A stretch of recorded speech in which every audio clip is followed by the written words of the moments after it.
Hello. Tonight, we are going to wander, very slowly, into a world that no longer exists, and yet still lingers in stone, in birds, in leaves, and in the patient shape of the earth itself. It is strange to imagine that if you could step far enough back, beyond cities, beyond forests as we know them, beyond even the familiar outlines of the continents, you would find a planet wearing a face so different that ancient does not quite seem like a large enough word for it. If calm journeys through deep time are something you enjoy, you can subscribe and stay with me for more. And if this quiet trip already feels soothing, you can leave a like as well. Now, let the day loosen its grip a little. Let your breathing settle into an easy rhythm. There is nowhere to rush to here. The earth we are visiting moved at its own pace, and that pace was very slow. Before we can understand the Mesozoic, we have to set aside the modern world for a while. We have to forget the maps pinned in classrooms, the coastlines we know by heart, the songs of morning birds, the color of a meadow in bloom. The world of that age did not offer those things in the way we know them now. It offered something quieter, stranger, and in its own way, deeply beautiful.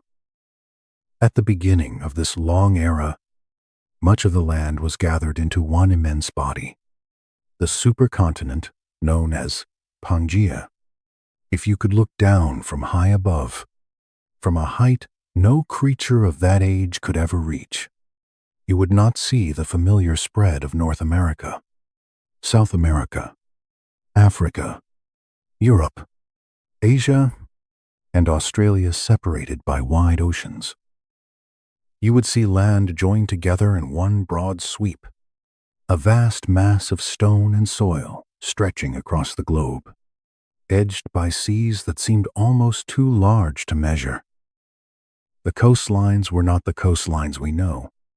The interior of this giant landmass was far from the softening effect of the sea, and so many of those inner regions were dry, hot, and wide open. Deserts spread across great distances. Rivers cut through them like careful lines drawn over red earth. Around those rivers, life gathered. Away from them, the land could feel empty in the way only very old landscapes can. The air itself would have felt unfamiliar. Scientists believe the balance of gases in the atmosphere shifted many times across the Mesozoic, but especially in its earlier stretches. Carbon dioxide was high, and oxygen often lower than what we breathe today. The sky above such a world might have looked hazy on some days, washed by dust, by heat, by distant volcanic breath. Sunlight would still pour over the land in the morning and turn gentle in the evening, but the air carrying that light was not quite the same air we know now, and the smell of the world would have been different too. Not the mixed sweetness of grasses, flowers, damp soil, and leafy forests that many people know today, but a sharper and older fragrance.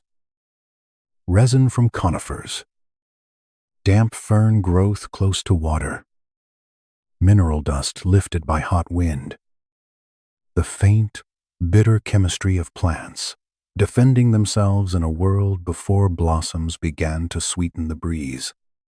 If you were there, standing still near the edge of a river, while warm air moved slowly across the land, you might notice that Earth itself seemed to smell more raw, more exposed, almost as if the planet had not yet finished arranging the details. The soundscape would have been just as unfamiliar. There was no dawn chorus of modern birds in those early stretches. No hum of bees moving from flower to flower, because flowers had not yet made their quiet entrance.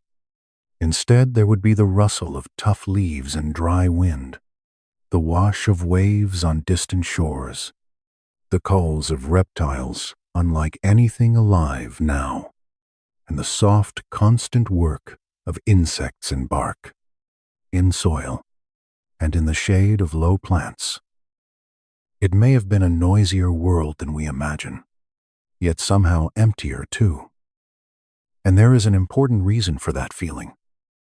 The Mesozoic began in the shadow of loss. Just before it opened, the Earth had passed through the most severe mass extinction known in its history. The event at the end of the Permian period. It is thought that around 90% of marine species disappeared, along with a great many creatures on land. Reefs collapsed. Food webs broke apart. Landscapes that had once been full of familiar life were left sparse and unstable. So the beginning of the Mesozoic was not simply the start of the age of dinosaurs.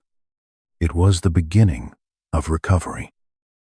A long, quiet rebuilding project carried out by life itself. That changes the feeling of the era, does it not? It was not only a time of giants and strange forms. It was also a time of patience. A time when the Earth, having been nearly emptied, slowly allowed living things to try again. Imagine looking across one of those early landscapes. The horizon would seem broad and almost solemn. Red ground under a pale hot sky, thin vegetation scattered over open stretches of land. Here and there, sturdier plants holding on where the soil allowed it. Then, if you followed the course of water, the picture would shift. Riverbanks would grow greener. Ferns would gather in denser patches. Small reptiles would move in and out of the shade. Amphibians would keep to the damp edges. Life would cluster wherever the land offered relief from heat and dryness. That contrast mattered. The Earth was not uniform then, and it never is. Even in a world joined together as one great continent, there were wetter regions and drier ones, places of calm growth and places of exposure. Along rivers and coastal areas, the planet began to gather itself again. Ferns often came first, quick to spread where ground had been disturbed. Conifers and cycads followed. Green slowly returned, not in a rush, but with the sort of quiet persistence that belongs to plants and to geological time. If you stood there long enough, you might begin to notice something else. This world was not yet ruled by the great dinosaurs people picture so easily now. There were reptilian lineages of many kinds testing their place in the new order. Some were bulky and armored. Some were swift. Some stayed close to wetlands, and some ranged more widely over dry land.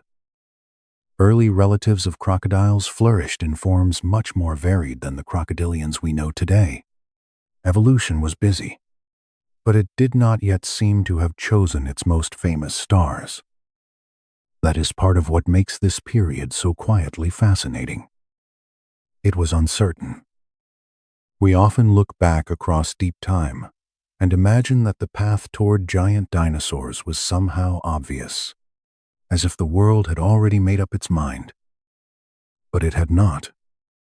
The Triassic Earth was full of experiments. Strange bodies, strange habits, lineages branching and vanishing. Success was measured less by grandeur than by endurance, and endurance was not easy in a world like that. Much of Pangaea remained harsh. The interior could bake beneath the sun.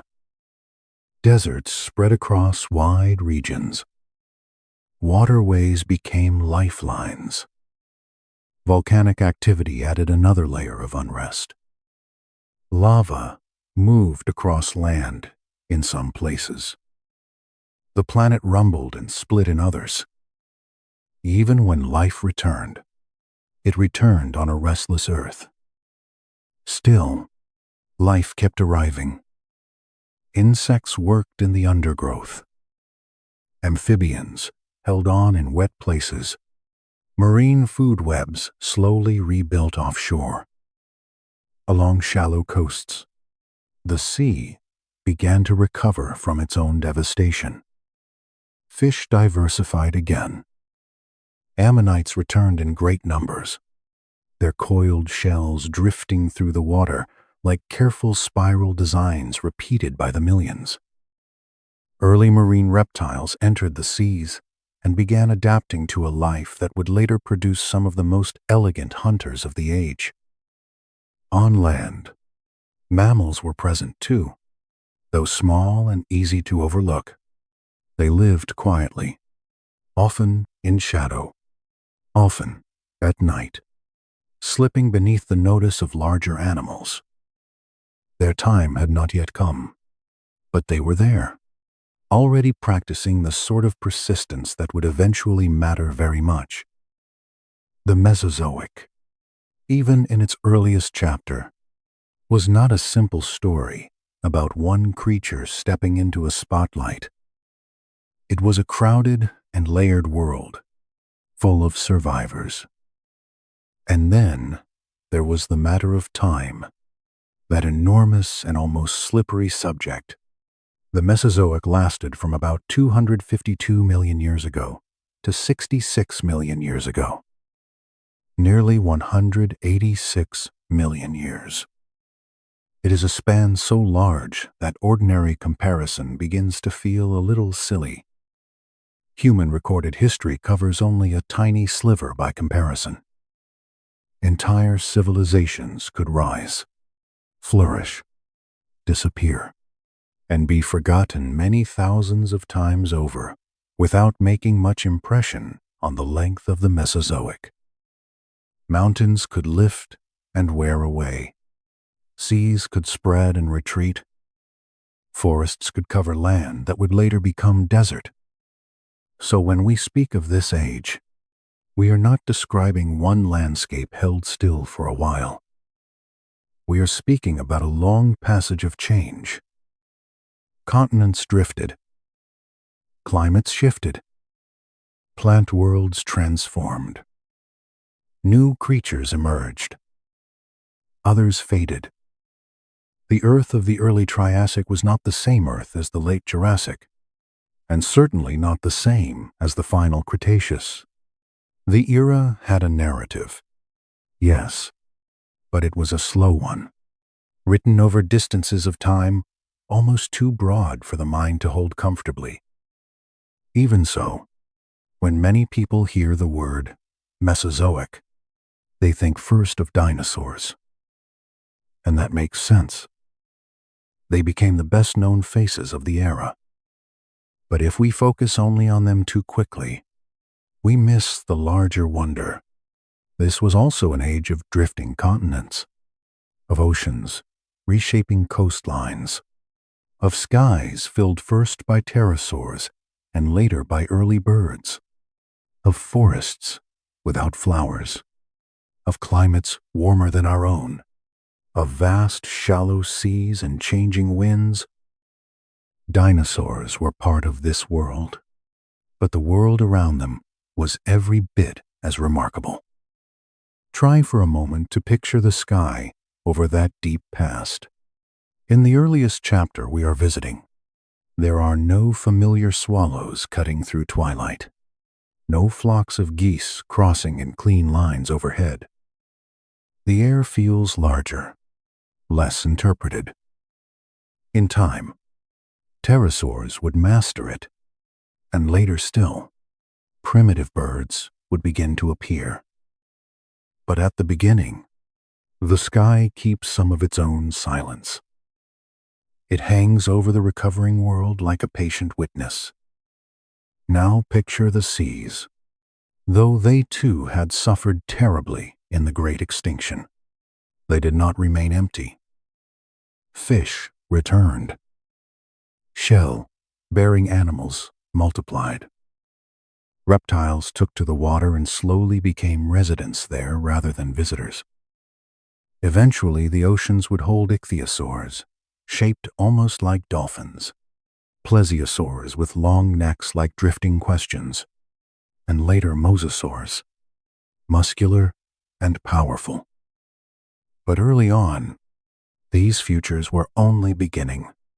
The water was rebuilding its own community, one current at a time. The land, though often dry and severe, was already preparing for future abundance. Conifers spread where they could. Cycads lifted their stiff crowns toward the light. Ginkgos, ancient even then, offered fan-shaped leaves to the wind. Ferns softened the ground below. There were no flower fields yet, no grasses waving in the distance. The color palette was different. Green, yes, but a quieter green. Brown earth, gray stone, dark resin, the occasional seed cone. A world painted without blossoms. It is almost gentle, in a way, to imagine that the age of dinosaurs began in such restraint. Not with a roar, but with heat, dust, scattered greenery, and recovery. The famous giants were still far away. Their ancestors, and the ancestors of many other reptile groups, moved through a world that did not yet belong clearly to anyone. If you were walking there at dusk, you might see a river carrying the last of the light through a desert basin. A few hardy plants would cast thin shadows. Small animals would become active as the worst heat lifted. The wind would move through cycads with a dry whisper. Far off, perhaps, some reptilian call would rise and then fade again. Nothing in the scene would announce that you were standing near the beginning of one of the longest and most extraordinary ages in Earth history. It would simply feel like a world continuing. And perhaps that is the best way to enter the Mesozoic. Not by rushing toward its most famous creatures, but by sitting quietly with its beginning. By noticing that life was starting over in fragments. By understanding that the earth did not rebuild with drama, but with repetition. Water moving over stone. Plants returning to open ground. Small survivors finding shelter. Evolution taking notes in silence. It is easy to forget how much of Earth history passed without witnesses, without names, without memory in the human sense. Yet the rocks remember in their own way. Layers settled, hardened, and waited. Long before anyone would ever brush dust from a fossil bone. The story was already being written in silence. The more you linger in that image, the more the Mesozoic becomes not just an age of spectacle, but an age of patience. A long middle chapter in the story of the planet, where life recovered, experimented, spread, and slowly transformed a wounded world into something vast and full again. And from that broad beginning, from those deserts, rivers, shorelines, and recovering forests, we can start to move a little closer to the living surface itself, and look not just at the age, but at the company it kept, the many neighbors that shared that ancient earth side by side. When people imagine the world of dinosaurs, they often see a few famous giants moving through open land as if everything else has stepped politely aside to let them pass. It is a neat picture, easy to hold in the mind. A long neck rising above trees, a predator crossing a plain, a heavy tail marking the dust. But the real Mesozoic Earth was rarely so empty. It was busy, layered, and full of company. To understand that world properly, it helps to lower the camera a little. Instead of standing only at the height of giants, we can stand among roots, beside streams, along muddy shorelines, and beneath branches where smaller lives were always unfolding. Dinosaurs were part of the scene, certainly, but they were never alone. They lived among neighbors of every size, and those neighbors helped shape the world just as much as the more famous animals did. Imagine a Jurassic Valley in the soft light of morning. Far away, a herd of sauropods moves with slow certainty, their necks drifting above the tree line like living cranes. Their steps are heavy, but the rhythm of them is unhurried. Resin-scented air hangs over the forest. Ferns bead with moisture. Somewhere overhead, a pterosaur circles in widening loops, reading the wind with more confidence than any machine has a right to. Closer to the ground, almost hidden from that grander view, the valley is busy with smaller motion. Tiny mammals move through leaf litter and under fallen branches. They are quick, warm-blooded, alert, and usually active when larger eyes are not paying attention. Some hunt insects. Some gather seeds. Some burrow. Some climb. Their bodies are small enough that a footprint from a much larger animal can become a temporary landscape, a basin that catches water, a trap, or a shortcut, depending on your level of optimism.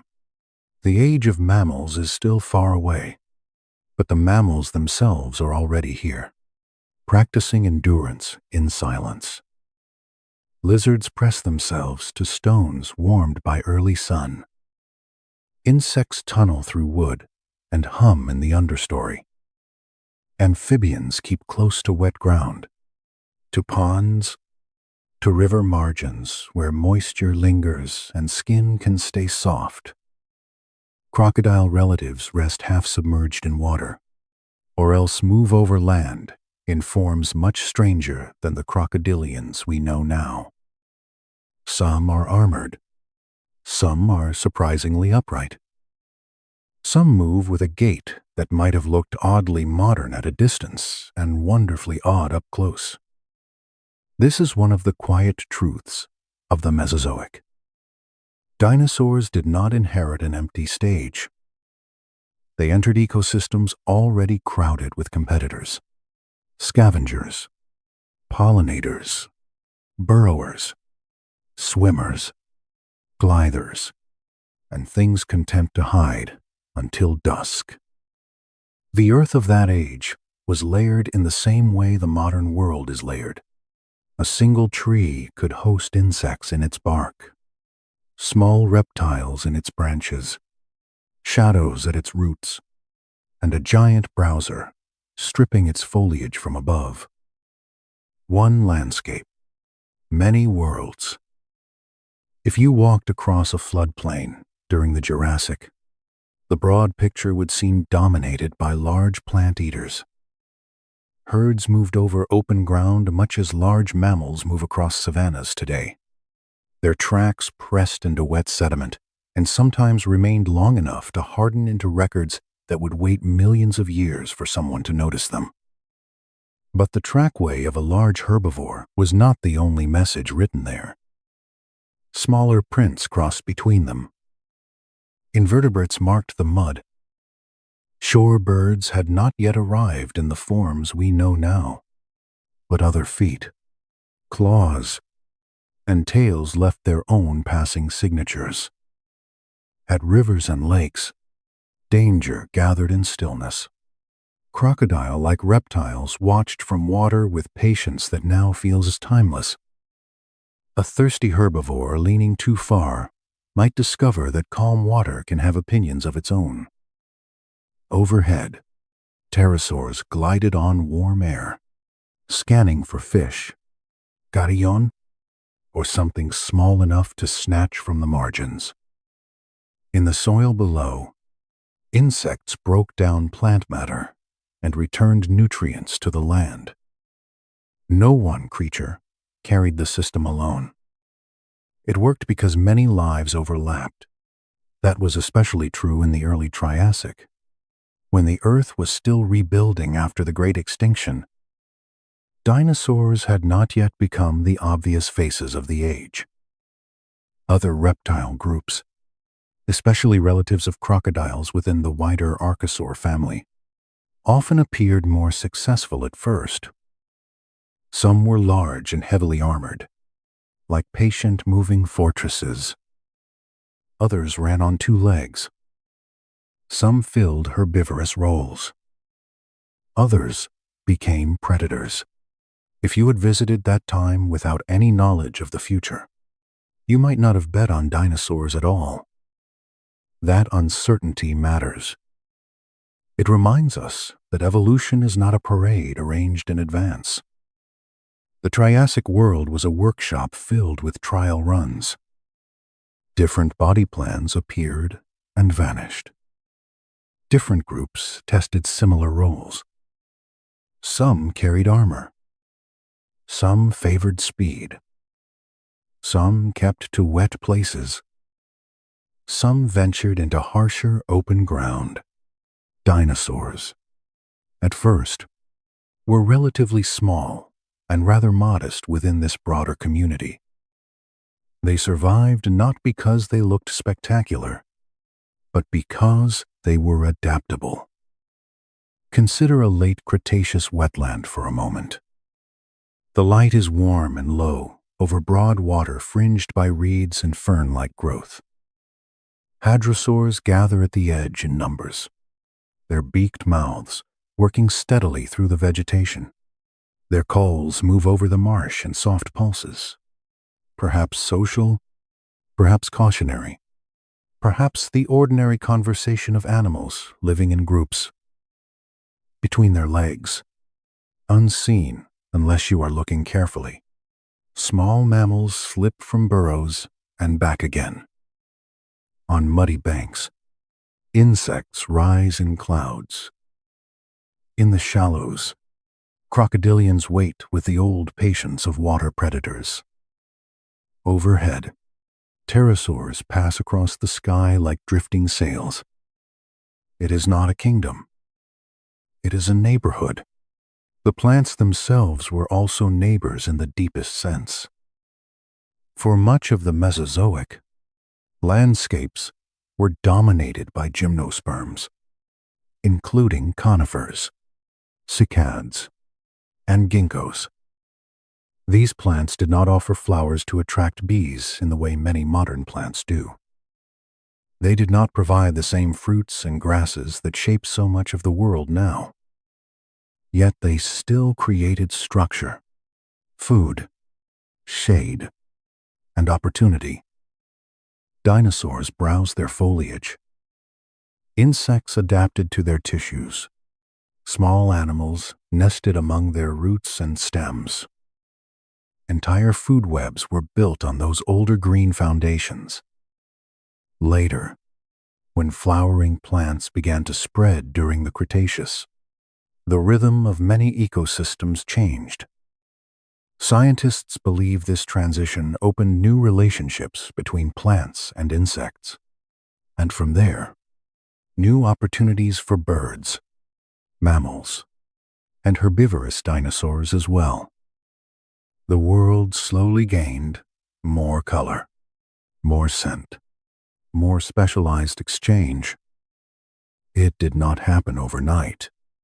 Nothing in deep time does. But the arrival of flowers added a different note to the music of the age. The seas offer another reminder that dinosaurs were never the whole story.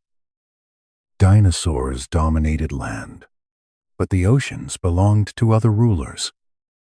Marine reptiles moved through the water with confidence earned over millions of years.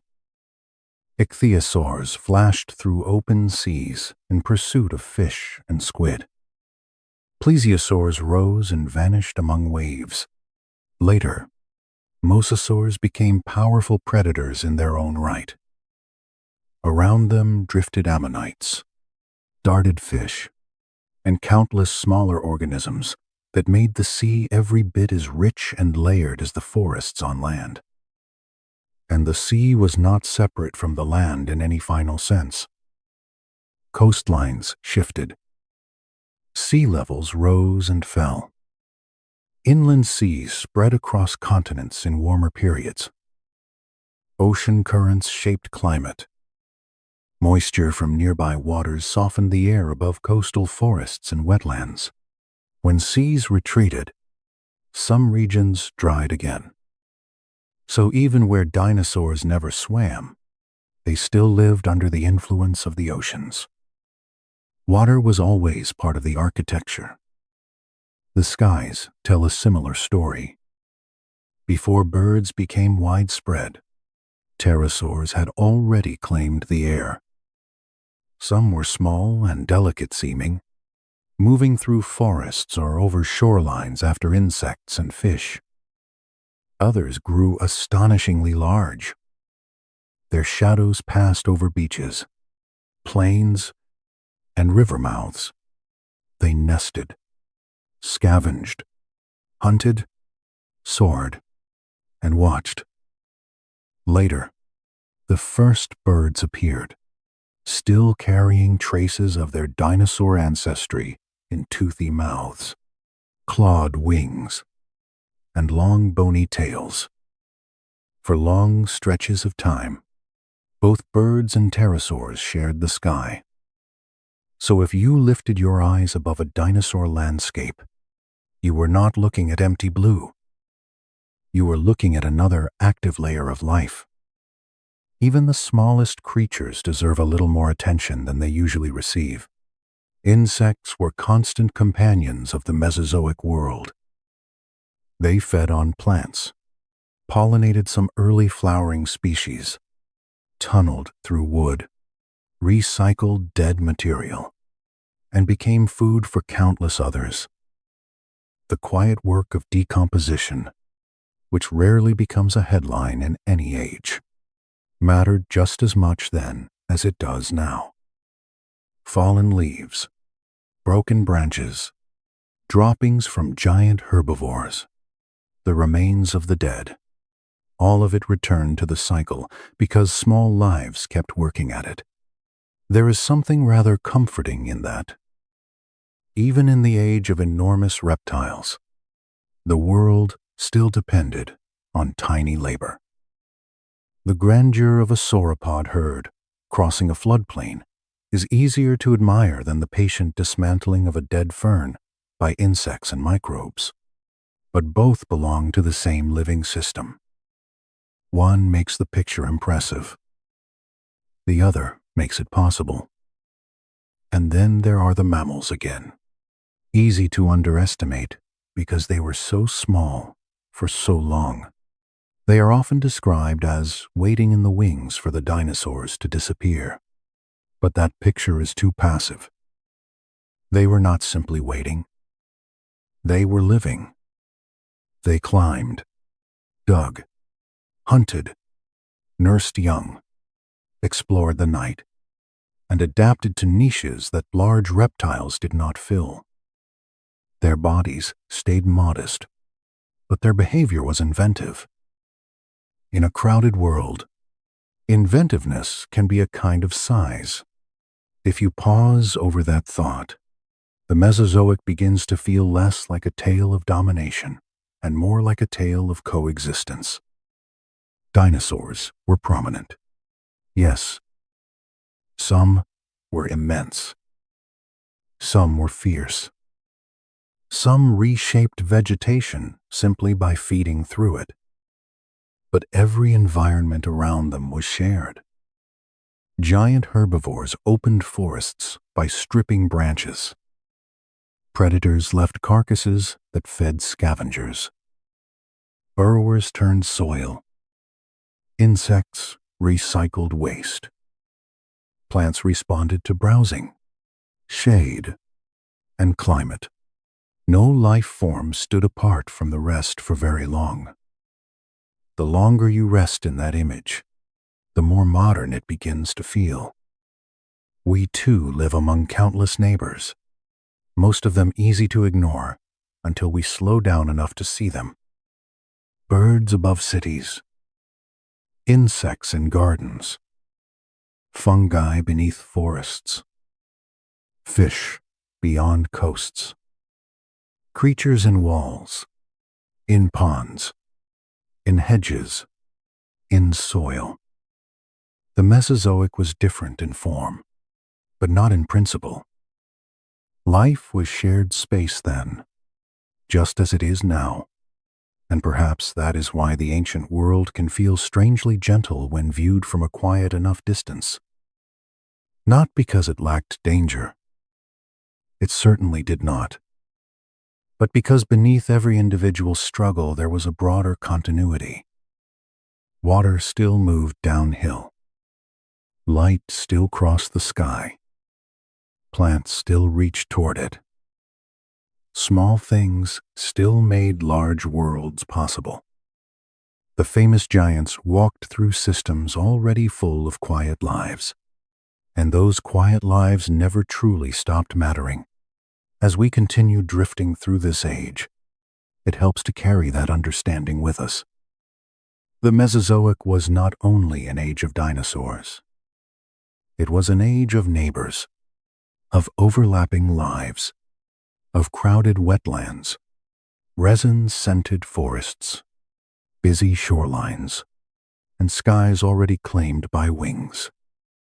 It was a world where even the largest creatures belonged to a community, and once that wider living world comes into focus, we can begin to step back again, to see how long this reptile-shaped age endured, and how land, sea, and sky came to be filled by such different forms for such an immense stretch of time. If you laid out the history of the earth as a long ribbon and walked along it in the dark with a small lamp in your hand, the Mesozoic would feel like an extended middle passage that refused to end. It would keep going long after you expected it to, long after your sense of scale had already given up trying to be useful.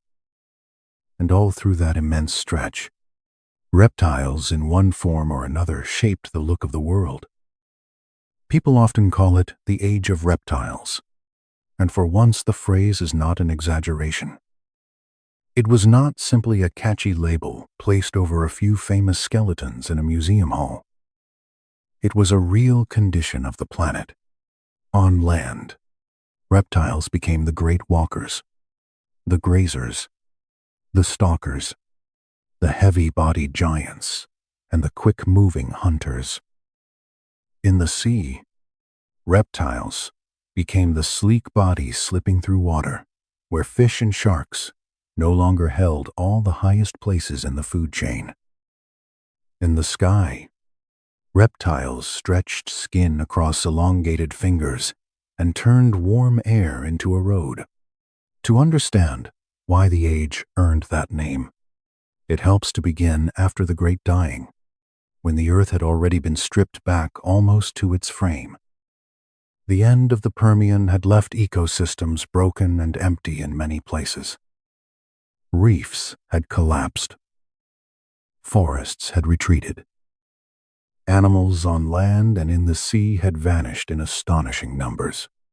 The world did not remain empty for long, but what returned did so step by step, and among the survivors were reptilian lineages ready to spread into the available space. In the early Triassic, no single group yet looked inevitable. The land held a variety of reptiles trying out different ways of living. Some stayed low and small. Others grew bulkier and more armored. Some walked with sprawling limbs. Some began to hold their bodies higher from the ground. Crocodile relatives in particular became surprisingly diverse. Many of them did not resemble the quiet riverbank ambushers we know today. Some ran on long legs. Some filled herbivorous roles. Some moved with an efficiency that would have looked almost suspiciously advanced for such an ancient world. If you stood on the edge of a Triassic river and let your eyes settle into the scene, you might notice broad banks of mud, dark water moving slowly under heat, conifers and cycads gathered where moisture held, and reptiles of many forms sharing the same world without any clear single ruler. Early dinosaurs would have been there too, but still modest, still easy to miss, still one possibility among many. The Earth had not yet committed itself to a dominant style, but time in this age was so long that even modest beginnings could become world-defining. As the Triassic continued, the balance shifted. Climate changed. Geography changed. Competition worked in quiet ways. Extinctions opened space and then closed it again. Reptiles, as a larger group, kept gaining ground because they were flexible enough to move through many different kinds of environments. Some could tolerate heat well. Many laid eggs on land, freeing them from the need to return constantly to water for reproduction. Their bodies proved capable of great variation, from small, swift runners to animals so heavy that their weight itself became a strategy. By the end of the Triassic, another extinction event arrived and altered the balance once more. Many of the powerful crocodile relatives that had dominated earlier landscapes declined sharply.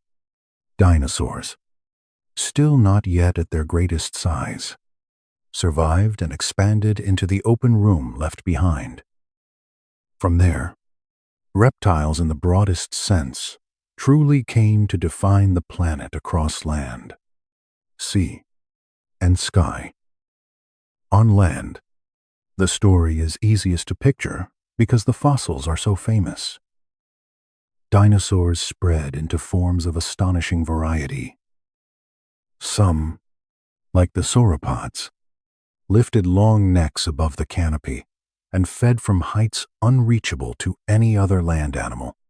Some became armored bodies low to the ground, carrying plates, spikes, and heavy tails through green shade. Others grew into horned plant eaters, duck-billed grazers, quick-footed predators, and immense hunters with skulls as long as a person is tall.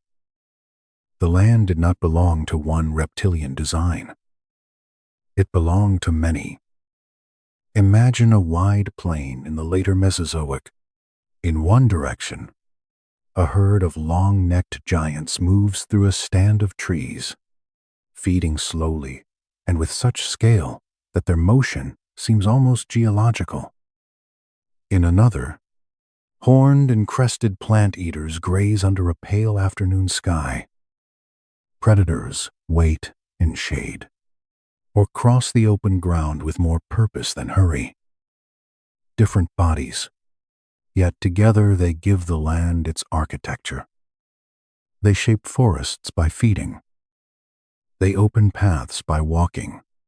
They stir dust, alter riverbanks, move nutrients in dung and carcass, and build food webs simply by being large enough to change the land around them.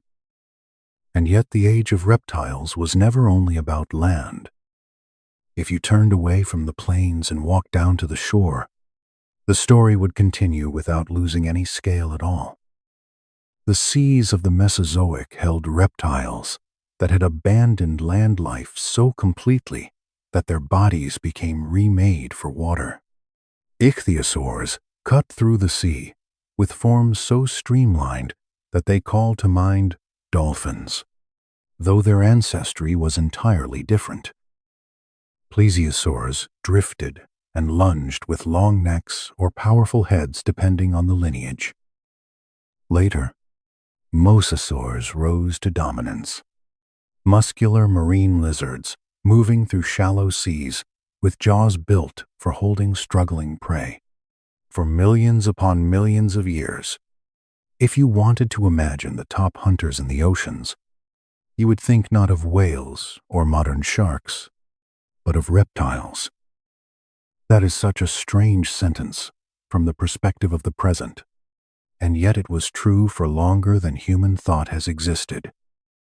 Warm, inland seas spread across continents in some periods. Coastlines shifted. Reef systems rose again. Ammonites floated in vast numbers.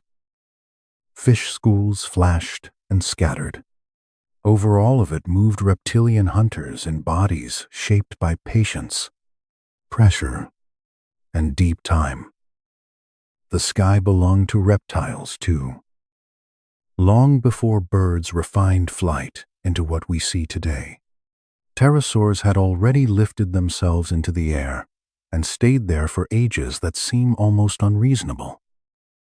Their wings were built from skin, muscle, and that extraordinary elongated finger, a design so odd that it still feels slightly dreamlike. Some pterosaurs were small and delicate, moving over forests or coastlines in search of insects and fish. Others grew so large that their wingspans reached beyond 10 meters. They soared over beaches, cliffs, wetlands, and open water for more than 150 million years. If you stood on a shoreline at sunset in the Jurassic and looked up, you might see them crossing the sky in layers. A small one flickering over reeds and pools, a larger one gliding farther out over the sea. Their shadows stretch over sand and stone. Their calls pass briefly on the wind. It would not feel like a world waiting for birds. It would feel like a world already claimed by wings. Part of what makes the phrase "age of reptiles" so fitting is not only that reptiles were present in every realm, but that they remained there for so long. Human beings are tempted to think in terms of quick eras. A century already feels long to us. 1,000 years becomes nearly abstract, but the Mesozoic ran on for close to 200 million years.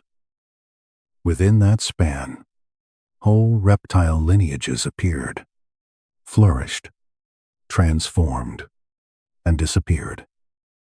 Sauropods alone remained prominent for tens of millions of years.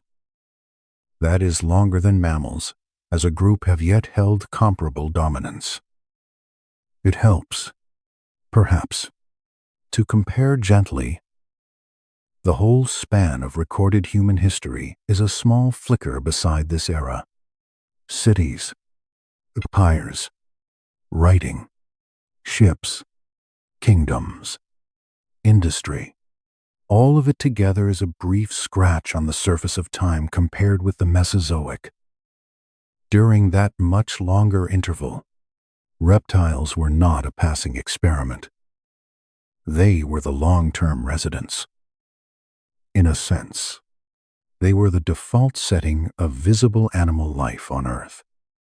Still, their dominance was never completely simple.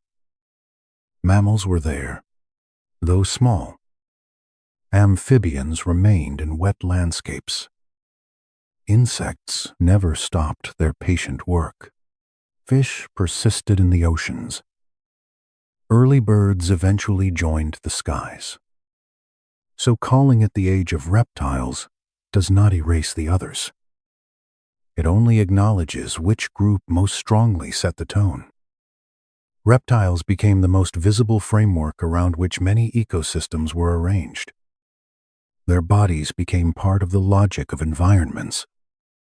Forests adapted to browsing pressure. Plains supported herds that could only exist in a reptile-dominated age. Shorelines hosted pterosaurs and marine crocodiles. Warm seas supported reptiles that breathed air, yet lived almost entirely in water. Even the smell and sound of the world would have reflected this.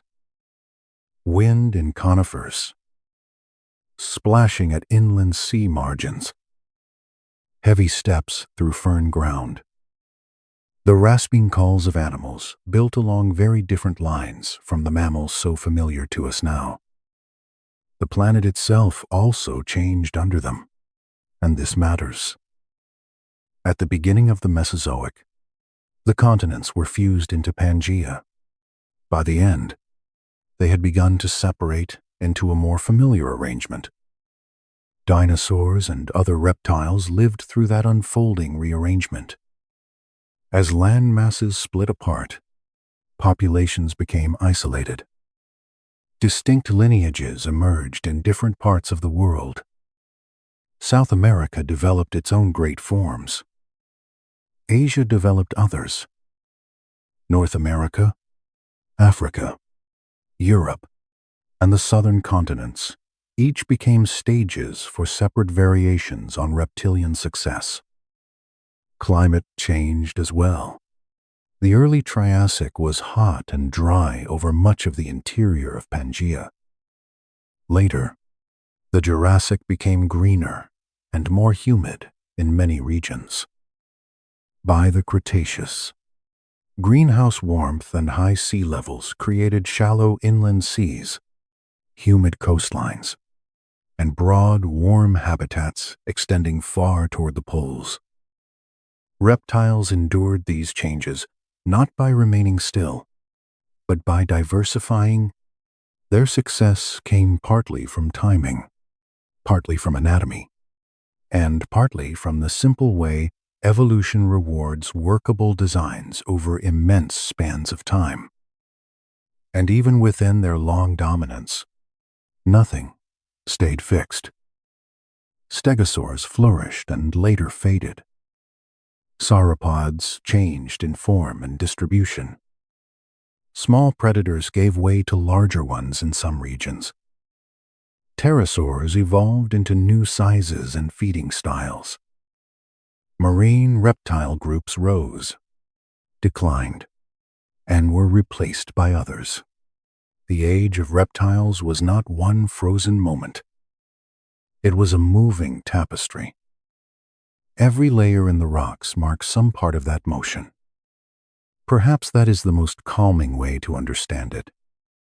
Not as a static kingdom, but as a long-breathing age. Reptiles did not simply arrive and hold the planet in one unchanged arrangement. They moved through change with it. They adapted to wetter forests, drier interiors, opening oceans, spreading coastlines, and drifting continents. They filled nearly every ecological role the planet offered, and they did so with an endurance that still feels difficult to hold in the mind. If you let yourself rest in that thought, the world becomes very large and very quiet. Across immense spans of time, under changing skies, over moving continents, reptiles shaped the visible life of Earth in a way no other group has matched for so long. Their footsteps marked floodplains. Their wings crossed ancient winds. Their bodies moved below waves where light faded into green and blue. They became the age not by one dramatic victory, but by remaining, adapting, and unfolding across millions upon millions of years. And once you see that long reptilian world clearly, it becomes easier to step closer to its opening chapter again, to return to the Triassic itself, where the air was harsh, the land still recovering, and the first foundations of all that later grandeur were quietly being set into place. The Triassic begins under a quiet shadow. Not a dramatic shadow in the way people often imagine the past, with everything collapsing at once in a scene of noise and fire, but a wider and more unsettling one. It is the shadow left by absence. The great extinction at the end of the Permian had already passed, and what remained was a planet that felt thinned out, emptied in many places, and uncertain of itself. If you could stand on the Earth at the dawn of the Triassic, the first thing you might notice would be how unfinished it all seemed. Not empty, not lifeless, but incomplete.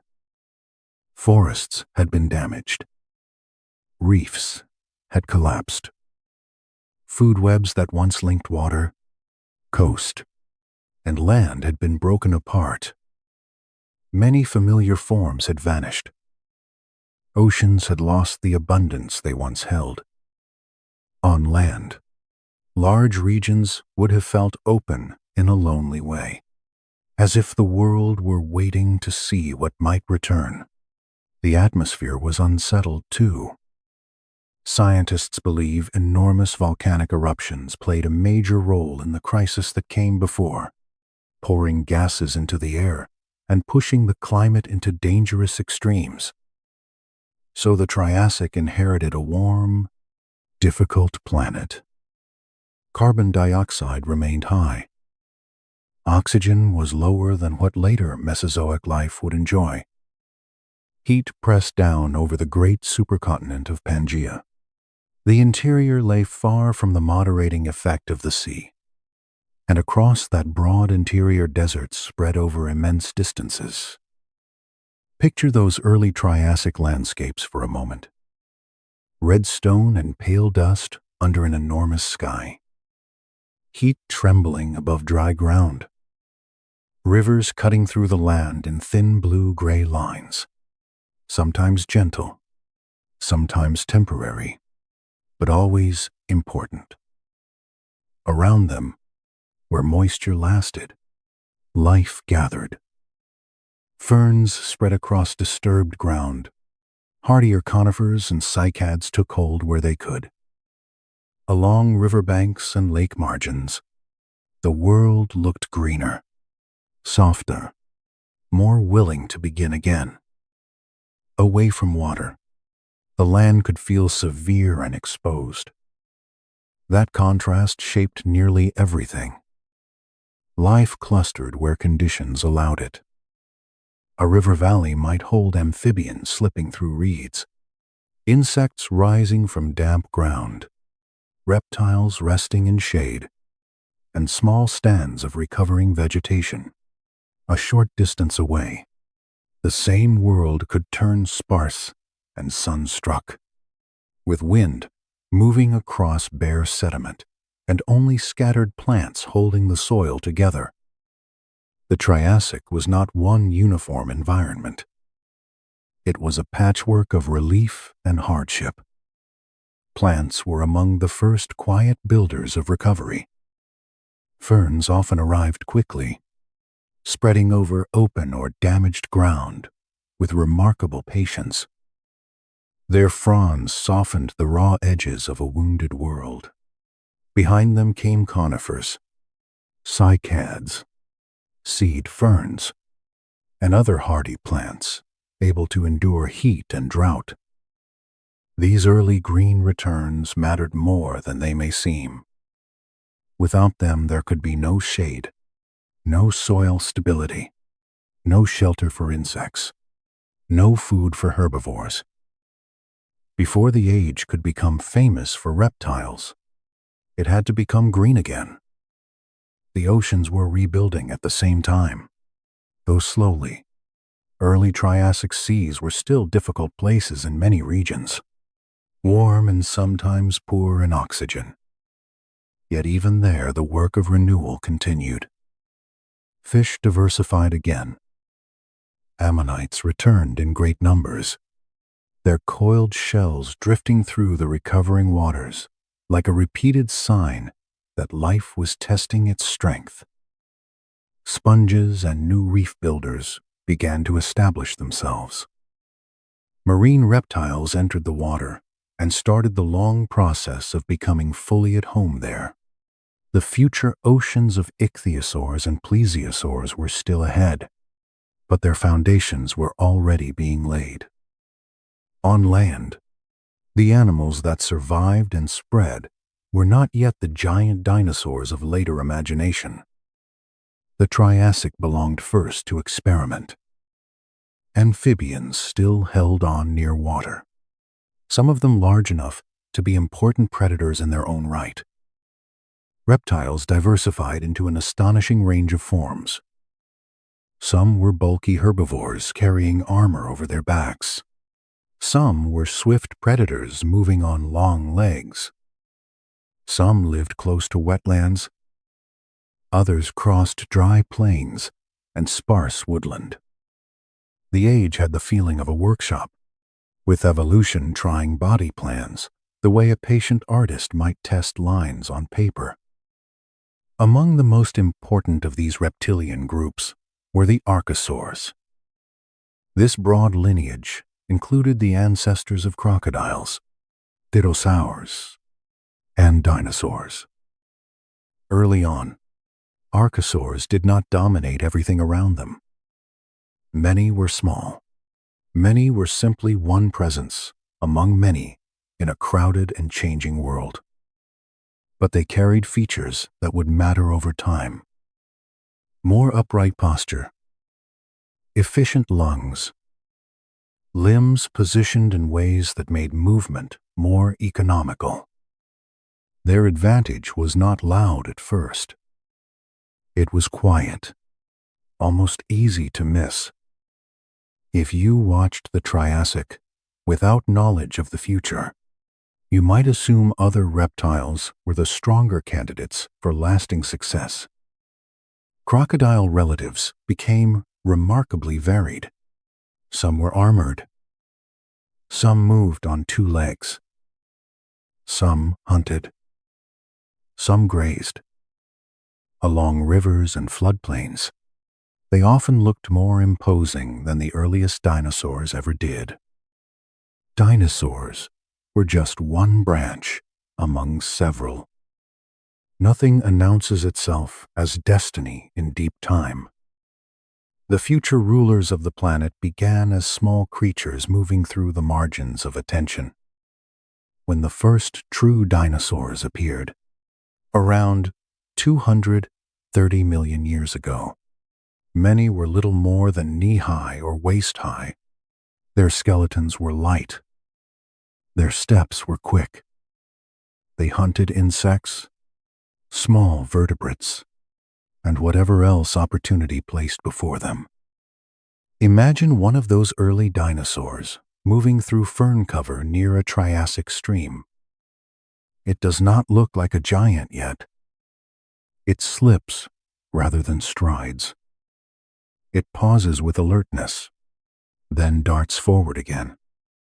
Its body is built for motion more than presence. Nearby, larger reptiles feed, bask, or wait in ambush. If you had only a few moments to decide which animals would define the next 160 million years, you might choose entirely the wrong ones. And that is part of the quiet charm of the story. What gave dinosaurs a chance was not immediate superiority, but a collection of useful traits. Their legs were held more directly beneath the body, allowing efficient walking and running. Their bones were light but strong. Scientists think their breathing systems were more effective than those of many competitors, perhaps already sharing some features with the bird line that would come much later. In a world of scattered resources and changing climates, efficiency mattered. Being small and mobile was often better than being grand. The geography of the Triassic also shaped this early spread. Because Pangaea remained largely joined, there were few great barriers between many regions. In theory, animals could range astonishing distances across connected landmasses. Similar environments stretched across broad areas. Some species spread widely. At the same time, the size of the supercontinent intensified climate. Interiors dried out. Deserts expanded. Coasts remained relatively greener. Water became the great organizer of life, drawing animals into corridors and leaving enormous spaces between those threads of abundance. Volcanic activity added to the restlessness of the age. The earth was not quiet underfoot. Lava fields spread in some regions. Rifts opened where the supercontinent had begun, very slowly, to strain against itself. Earthquakes altered coastlines. Fresh ash and new rock changed local habitats. Yet even destruction became part of recovery. Bare ground left by lava could be colonized first by ferns, then by sturdier plants, and then by the small communities that follow greenery wherever it goes. The Triassic was not stable. It was resilient. As millions of years passed, the picture changed by degrees. Reptilian communities became more complex. Marine ecosystems grew richer. On land, early dinosaur groups began to diversify. Some leaned more heavily into carnivory. Others began the slow path toward herbivory and greater size. Still, for much of the period, dinosaurs remained in the background compared with other dominant reptiles. The Triassic was not yet the age of giant dinosaurs. It was the age that made such a future possible. There is a certain stillness in imagining those long stretches of time. Day after day under hot skies. Wind passing through cycad crowns. Rivers shrinking and swelling with season. Small animals moving at dusk when the worst heat softened. The world would have felt raw, but alive. Fragile, but persistent. Then, toward the end of the Triassic, another crisis came. Around 201 million years ago, massive volcanic eruptions associated with the opening of the central Atlantic region released huge quantities of gases into the atmosphere. Climate shifted sharply. Ecosystems were stressed again. Many of the reptile groups that had dominated Triassic landscapes, especially numerous crocodile relatives, declined or disappeared. Oceans were disturbed. Food webs loosened and broke. The planet, once again, rearranged the terms of survival. Dinosaurs, though still relatively modest by later standards, passed through this narrowing gate. They survived, while many rivals did not. And when the pressure lifted, they found themselves in a changed world with new ecological room. This did not mean the Jurassic began with sudden giants appearing overnight. Nothing so hurried. But it did mean that the survivors of the Triassic now stood in a much stronger position to expand. That ending can make the whole Triassic seem like a prelude if one is not careful, as though its only purpose was to prepare the stage for what came next. But the Triassic deserves more kindness than that. It was a full world in its own right. It was the age of recovery after almost unimaginable loss. It was the age when plants reclaimed bare ground and turned it green again. It was the age when reptiles explored forms that have no modern equivalent.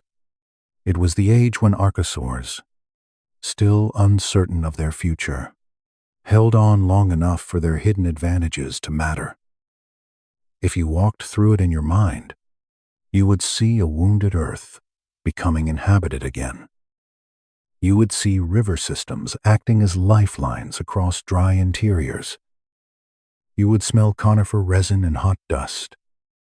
You would hear wind over open ground, insect noise near the water, and the occasional call of creatures unlike anything alive now. You would see lava fields cooling, fern cover returning, and small animals slipping through the edges of recovering forests. You would feel a planet trying, very patiently, to become full once more. And perhaps that is the heart of the Triassic. Not triumph, not dominance, not spectacle. Survival. The refusal of life to disappear, even after being pushed so close to silence. Plants rose from damaged ground. Oceans found structure again.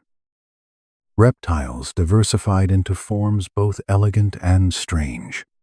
Dinosaurs appeared not as rulers, but as participants, one thread among many. The world did not know yet what they would become. They simply continued. By the close of this long and difficult chapter, the Earth had been changed twice over. First, by near annihilation. What began as a sparse and uncertain world had become busy enough, complex enough, and green enough to support something larger. The great dinosaurs of later ages were born from endurance, from harsh climates, from open niches, from upright steps, from small beginnings made on a restless planet. So when we drift onward from the Triassic into the greener worlds that follow, it is worth carrying this image with us. A red landscape crossed by rivers, ferns reclaiming ground, crocodile relatives in many forms, early archosaurs holding their place, tiny mammals in shadow, small dinosaurs moving quickly through the margins, heat above stone, wind in cycads, the earth still healing, and all around it, time moving slowly enough to make even recovery feel like a kind of sleep. By the time the Jurassic settles over the Earth, the world feels as though it has exhaled after a long strain. The harsh uncertainty of the Triassic has not vanished completely, because the planet is never truly still, but the balance has shifted. The air is softer in many places. Rain falls more generously. Forests spread wider. Rivers carve patient paths through greener land. And in that broadening abundance, the dinosaurs begin to move from the edges of the story toward its center.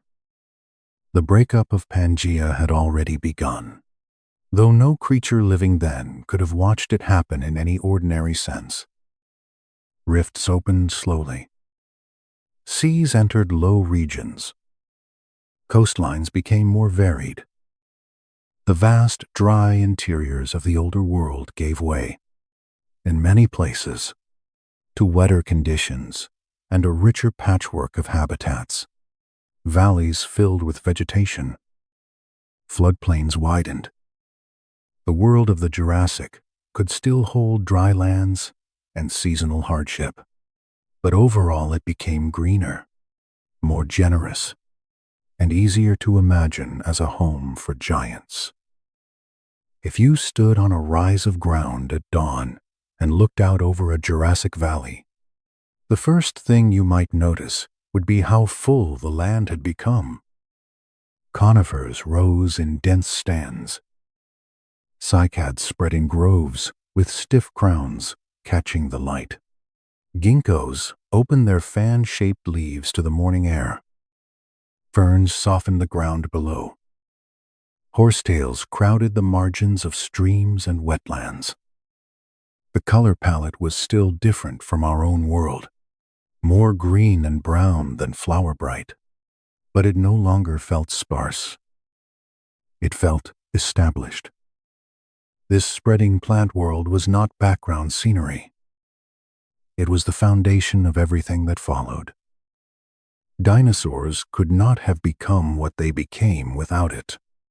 The great herbivores of the Jurassic and Cretaceous were products of a planet growing enough food to sustain enormous lives. Warm climates, elevated carbon dioxide, and broad stretches of vegetation combined to create abundance on a scale almost difficult to picture. And so the dinosaurs rose with the forests. The earliest dinosaurs had been small, quick, adaptable creatures. Now, over millions of years, some lineages grew into the forms that still dominate our imagination. On the open plains and in wooded valleys of the Jurassic, the sauropods appeared as living monuments to biological possibility.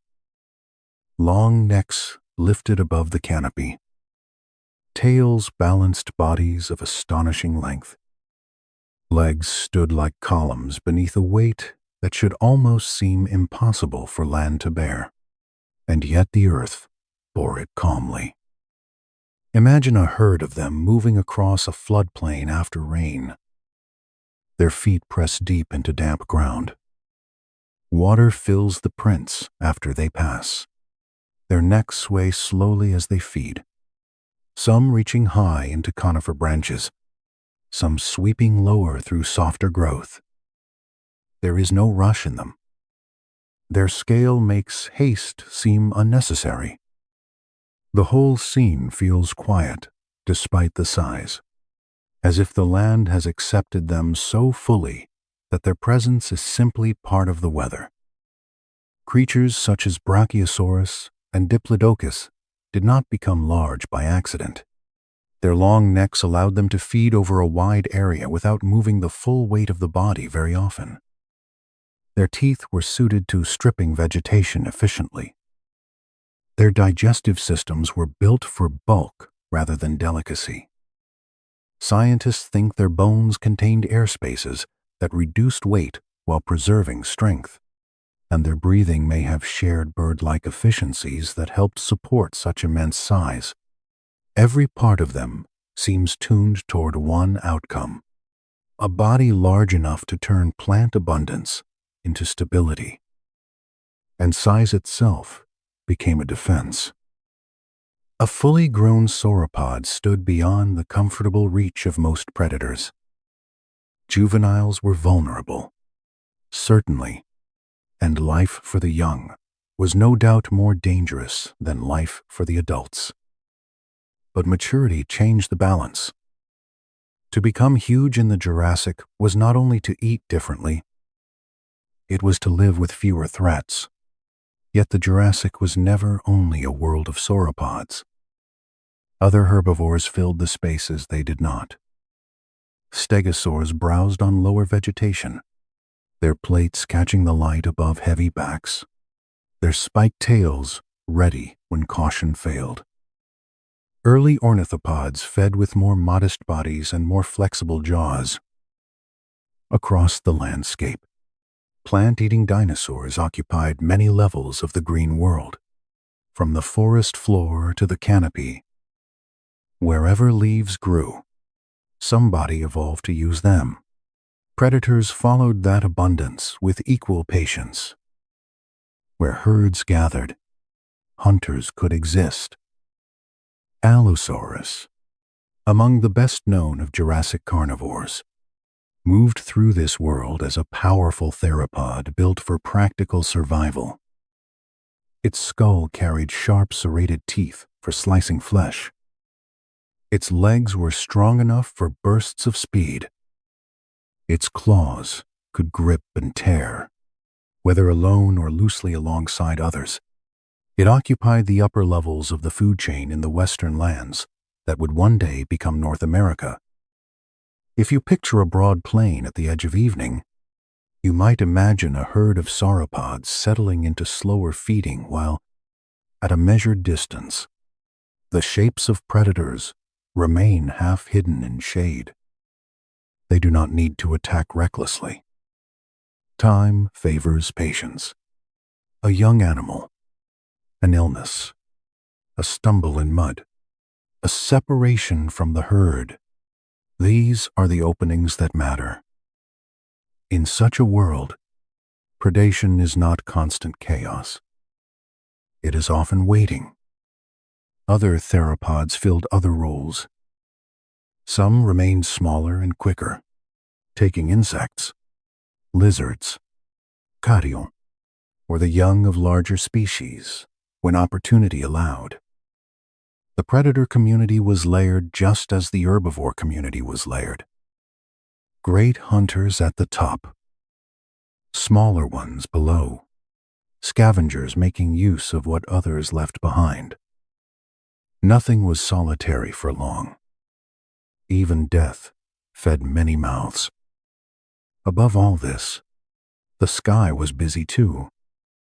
Pterosaurs continued to move over coastlines, river valleys, forests, and inland waters, their wings translating warm air into graceful distance. Some hunted fish. Some took smaller prey on land. Some likely scavenged. They added another dimension to the landscape, a reminder that the reptilian age extended upward as well as outward, and the seas of the Jurassic were no quieter.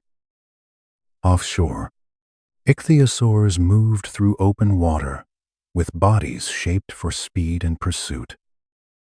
Plesiosaurs used their flippers with a kind of underwater flight. Marine crocodiles occupied coastal spaces where land and sea met. Ammonites drifted in countless spirals. Reefs continued their recovery. The green world on land and the rich waters beyond it were part of one larger system, joined by climate, coastlines, and the ceaseless movement of water.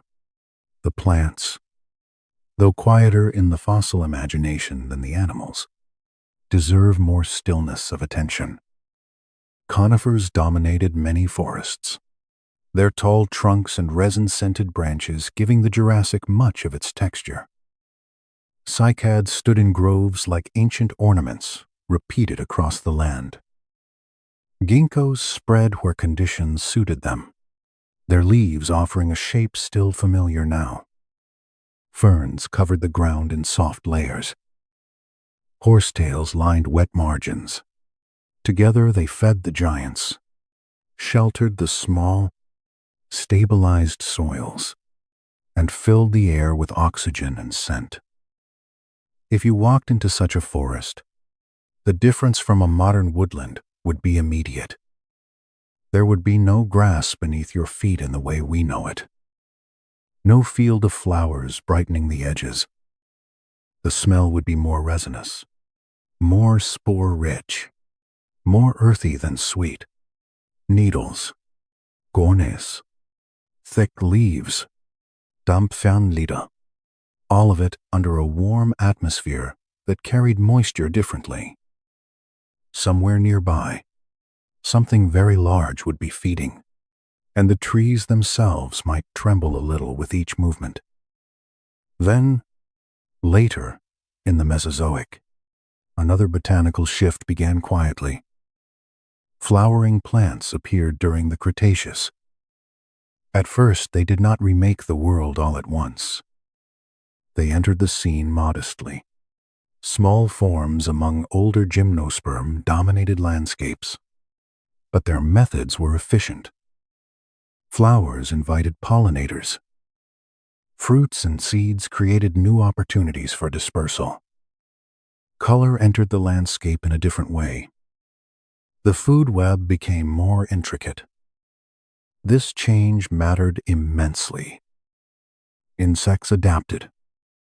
New relationships formed. Some dinosaurs likely fed on early flowering plants and fruits. Birds and small mammals found fresh resources. The old green world of conifers, cycads, and ferns did not disappear overnight, but it began to share the stage with something new. By the later Cretaceous, many landscapes were brighter, busier, and more complex than the earlier forests of the Jurassic. And still the dinosaurs thrived within it. The great sauropod line continued in different forms. with titanosaurs later carrying the experiment in gigantism into the Cretaceous. Hadrosaurs, with their duck-billed faces and often elaborate crests, became prominent in many northern landscapes. Horned dinosaurs appeared, grounding themselves in broad, powerful bodies. Ankylosaurs armored themselves, low to the ground, like living fortresses, with patience built into every movement. Theropod predators diversified as well, from elegant smaller hunters to immense meat-eaters, whose names now carry almost mythic weight. Yet even with all this diversity, the land remained a place of shared systems, rather than isolated marvels. Giant herbivores shaped vegetation. Smaller herbivores occupied the spaces between. Predators followed herds.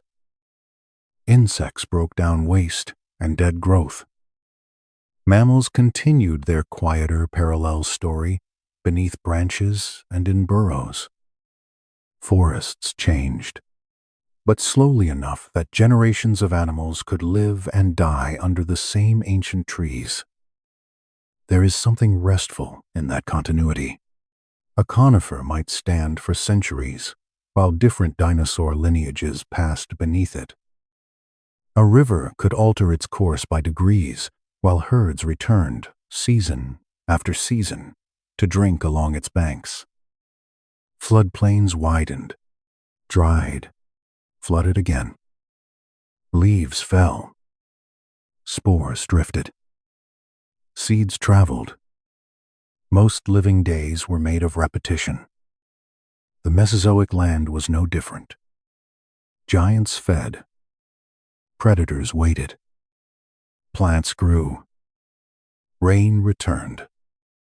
By the height of the Jurassic, dinosaurs had become more than survivors. They had become the dominant, visible framework of life on land. By the Cretaceous, that dominance expanded into even greater diversity. They did not simply live in the landscape.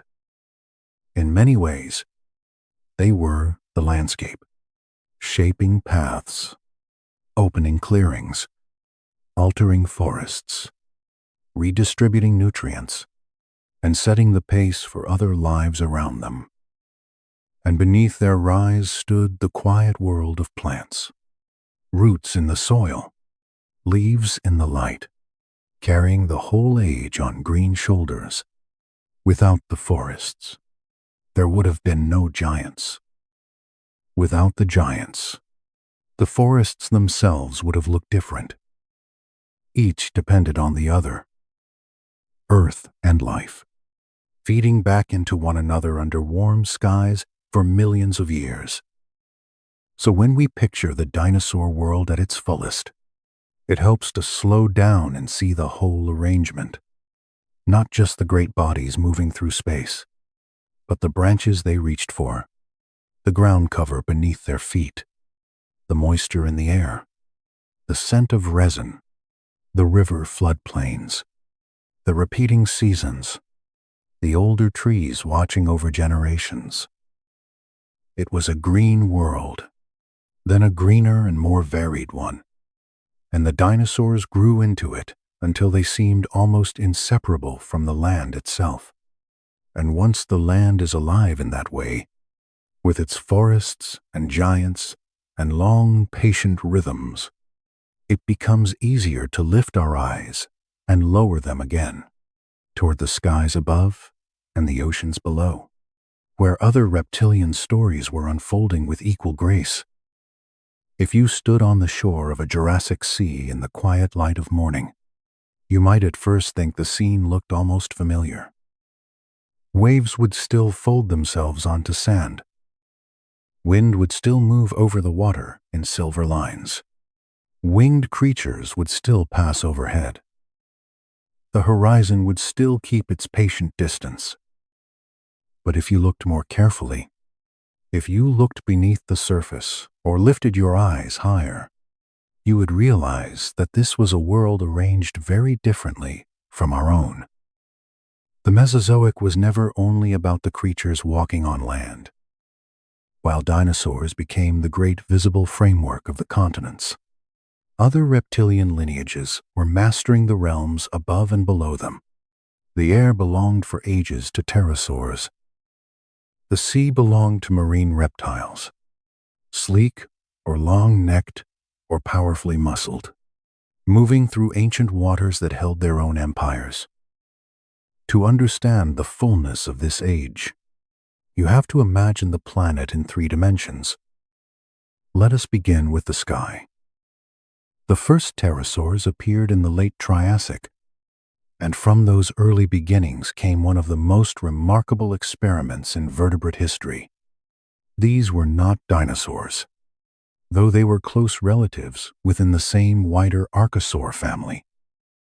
Their bodies followed a different possibility. One finger of the hand lengthened dramatically. Skin and muscle stretched from that finger to the body and formed the wing. Bones became light and hollow. Muscles arranged themselves for launch, lift, and control. A reptile, through patience and time, became a creature of air.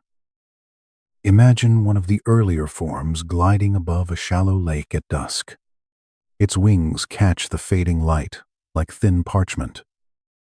It turns with more precision than its shape at first suggests.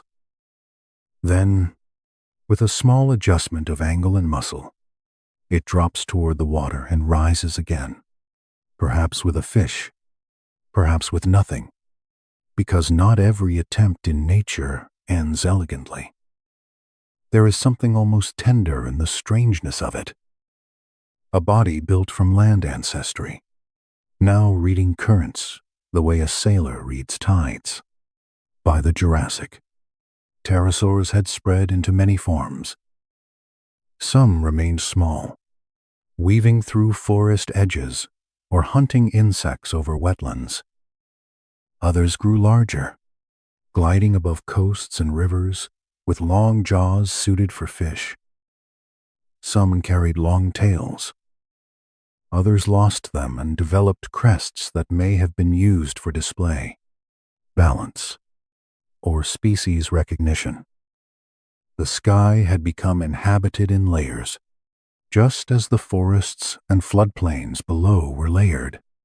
Along coastlines, the effect would have been especially striking. Warm air rose from rock and sand. Pterosaurs circled on those currents with very little effort. Some skimmed the water. Some scanned beaches for carrion or small prey. Some likely nested in colonies on cliffs or remote shores. If you stood quietly on such a coastline, you might see dozens of them at different heights, some near enough to hear the rush of wings. Others, only dark shapes moving across brightness. And as the Mesozoic continued, some pterosaurs grew to astonishing sizes. In the later ages, there were forms whose wingspans stretched beyond 10 meters, larger than any bird alive now, and larger than many rooms. On the ground, such an animal might seem almost improbable. In the air, carried by warm currents and efficient anatomy, it became something else entirely, not awkward, but serene. It is thought that the largest of them could soar vast distances with great economy, using the atmosphere itself as part of the body. Yet pterosaurs were not alone forever. During the Jurassic, another experiment in flight began to gather shape, one that would outlast the age itself. Small theropod dinosaurs had already evolved feathers, at first likely for warmth or display rather than flight. Over time, feathers became more elaborate. Limbs changed. Balance changed. Behavior changed. Some creatures began to glide, then flap, then move into the difficult territory between falling and flying. The most famous of these early birds, Archaeopteryx, lived in the late Jurassic. It carried feathers and wings, but also teeth, clawed fingers, and a long bony tail. A beautiful mixture of old and new. If you saw it in life, perhaps moving between branches above a warm forest floor, you might hesitate over what to call it. Bird, dinosaur, both. Neither fully. Deep time is generous, with such in-between forms. It does not rush to tidy its categories for our convenience. The forests of the later Jurassic and Cretaceous must have held many small dramas of air and branch. Feathered hunters climbing trunks, primitive birds launching from boughs, pterosaurs crossing open clearings overhead. The air, once empty of large flyers, had become an active frontier. It carried hunting, display, escape, migration, and song, or something close enough to song for the old world to feel newly alive. Birds remained small through much of this age, especially beside the grand scale of the pterosaurs. But they adapted steadily. Some became stronger flyers. Some turned toward perching, others toward coasts, wetlands, or inland waders. By the Cretaceous, birds were diversifying into forms that looked more comfortably familiar, though still often carrying traces of their deep ancestry. Teeth gradually disappeared in some lineages. Tails shortened. Wings became more refined. They were still living beneath the wider shadow of pterosaur success, but they were preparing, quietly, for a world to come. Now let the eye drift downward, from wind to water. At the beginning of the Mesozoic, the seas were still recovering from devastation. The great extinction at the end of the Permian had emptied them in terrible ways. Reefs collapsed. Many shellfish and fish groups suffered severe losses. The chemistry of the oceans itself had been disturbed. But the sea, like the land, rebuilt. New reefs rose. Fish populations recovered. Mollusks diversified again. Schools formed. Currents carried life back through the open water.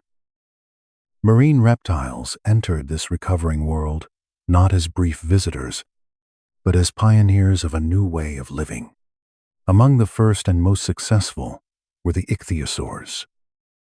Their ancestors had once lived on land, but over time their bodies changed until they resembled dolphins in broad outline, though their lineage was entirely separate. This is one of those gentle jokes evolution likes to repeat. Give life enough time and enough water, and it sometimes arrives at familiar shapes by very different roads. Ichthyosaurs carried long snouts lined with teeth, enormous eyes for low light, fins for steering, and strong tails for propulsion. They were fast, efficient, and completely at home in the sea. Imagine one of them moving under a clear Jurassic surface. From above you might first notice only a dark shape, then a burst of motion as it turns through a school of fish.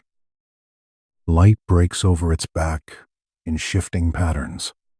It disappears into deeper green water and then rises again farther off, as smooth as thought. Some ichthyosaurs remained moderate in size. Others grew enormous. For millions of years they were among the great hunters of the sea. Unlike many reptiles on land, ichthyosaurs did not need to return to shore to lay eggs. Fossils show that they gave birth to live young in the water. That single fact says so much. These were not animals tied reluctantly to the sea. They belonged to it so completely that even birth happened beneath the open sky and above the dark seafloor, without a nest on land at all. Sharing those waters were the plesiosaurs, whose bodies followed a different and almost dreamlike plan. Broad trunks, short tails, 4 powerful flippers, and in some lineages, astonishingly long necks supporting small heads. Their movement has often been compared to underwater flight, the flippers pushing through the water in a coordinated rhythm. Long-necked forms could extend the head outward while the body remained back, perhaps helping them strike into schools of fish or seize small prey with sudden precision. If you imagine a calm inland sea late in the afternoon, you might picture the head of a plesiosaur lifting briefly above the surface, then slipping back down with barely a splash. Beneath the water, the body continues with quiet strength, all grace and control. To modern eyes, such a creature can seem almost mythical, as if someone had drawn a serpent through the body of a turtle and then handed the design to time. Not all plesiosaurs were delicate in that way. The pliosaurs took another path, shortening the neck and enlarging the head into a machine for power. Some became top predators of their time, with heavy jaws and large teeth capable of seizing substantial prey, including other marine reptiles. In the sea, as on land, the age produced both elegance and force. Then, later in the Cretaceous, the mosasaurs rose. Descended from lizard-like ancestors, they entered the marine realm with astonishing success. Long-bodied, powerful, tailed, and armed with flexible jaws, they spread through warm seas across the world. Some specialized in fish, some crushed shelled prey. Some hunted almost anything they could overpower, including one another. In the late Cretaceous oceans, they became the sort of presence that changes how every other creature behaves. Yet the sea was not made only of giant reptiles. Ammonites drifted in vast numbers, their coiled shells one of the enduring signatures of the age. Belemnites moved like squid through the open water. Fish diversified. Sharks persisted, sometimes overshadowed in imagination by reptilian hunters, but always there in the deeper continuity of the sea. Reefs supported crustaceans, invertebrates, and dense communities of smaller life.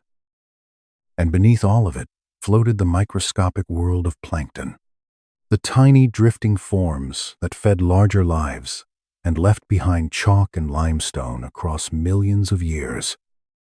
It is worth lingering there for a moment, because scale in the ocean is wonderfully humbling. The top predator crossing a shallow sea depends, in a long chain of hunger and sunlight, on organisms too small to see. Great marine reptiles, for all their speed and teeth, were carried by invisible abundance. Coastlines connected all these realms. Pterosaurs hunted above waves. Early birds fed along shores. Dinosaurs came to river mouths and estuaries to drink or forage. The sea shaped climate inland. Inland seas divided continents and created humid regions where rich communities developed on either side of shallow water. The sky, the ocean, and the land were never isolated stories. They touched constantly, through wind, current, migration, and changing shore. There is a peaceful way to picture the whole arrangement. Above, pterosaurs ride thermals, while early birds slip between branches farther inland.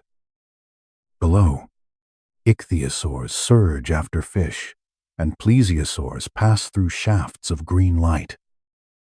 On the shore, conifers lean toward the sea wind, and somewhere beyond the dunes, a herd of dinosaurs moves through a wet coastal plain.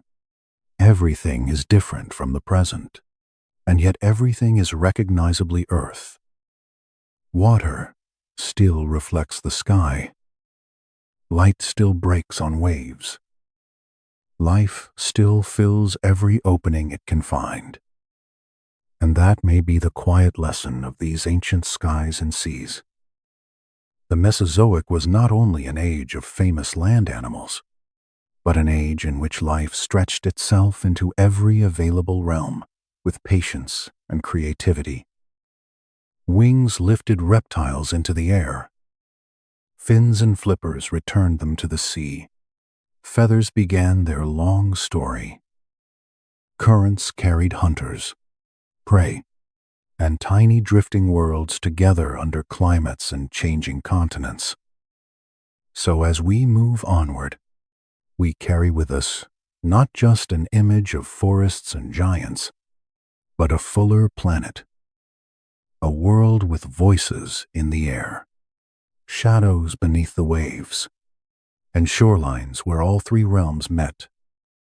It was a deep and living Earth, and every part of it was in motion, though almost always at a pace gentle enough for time to hold.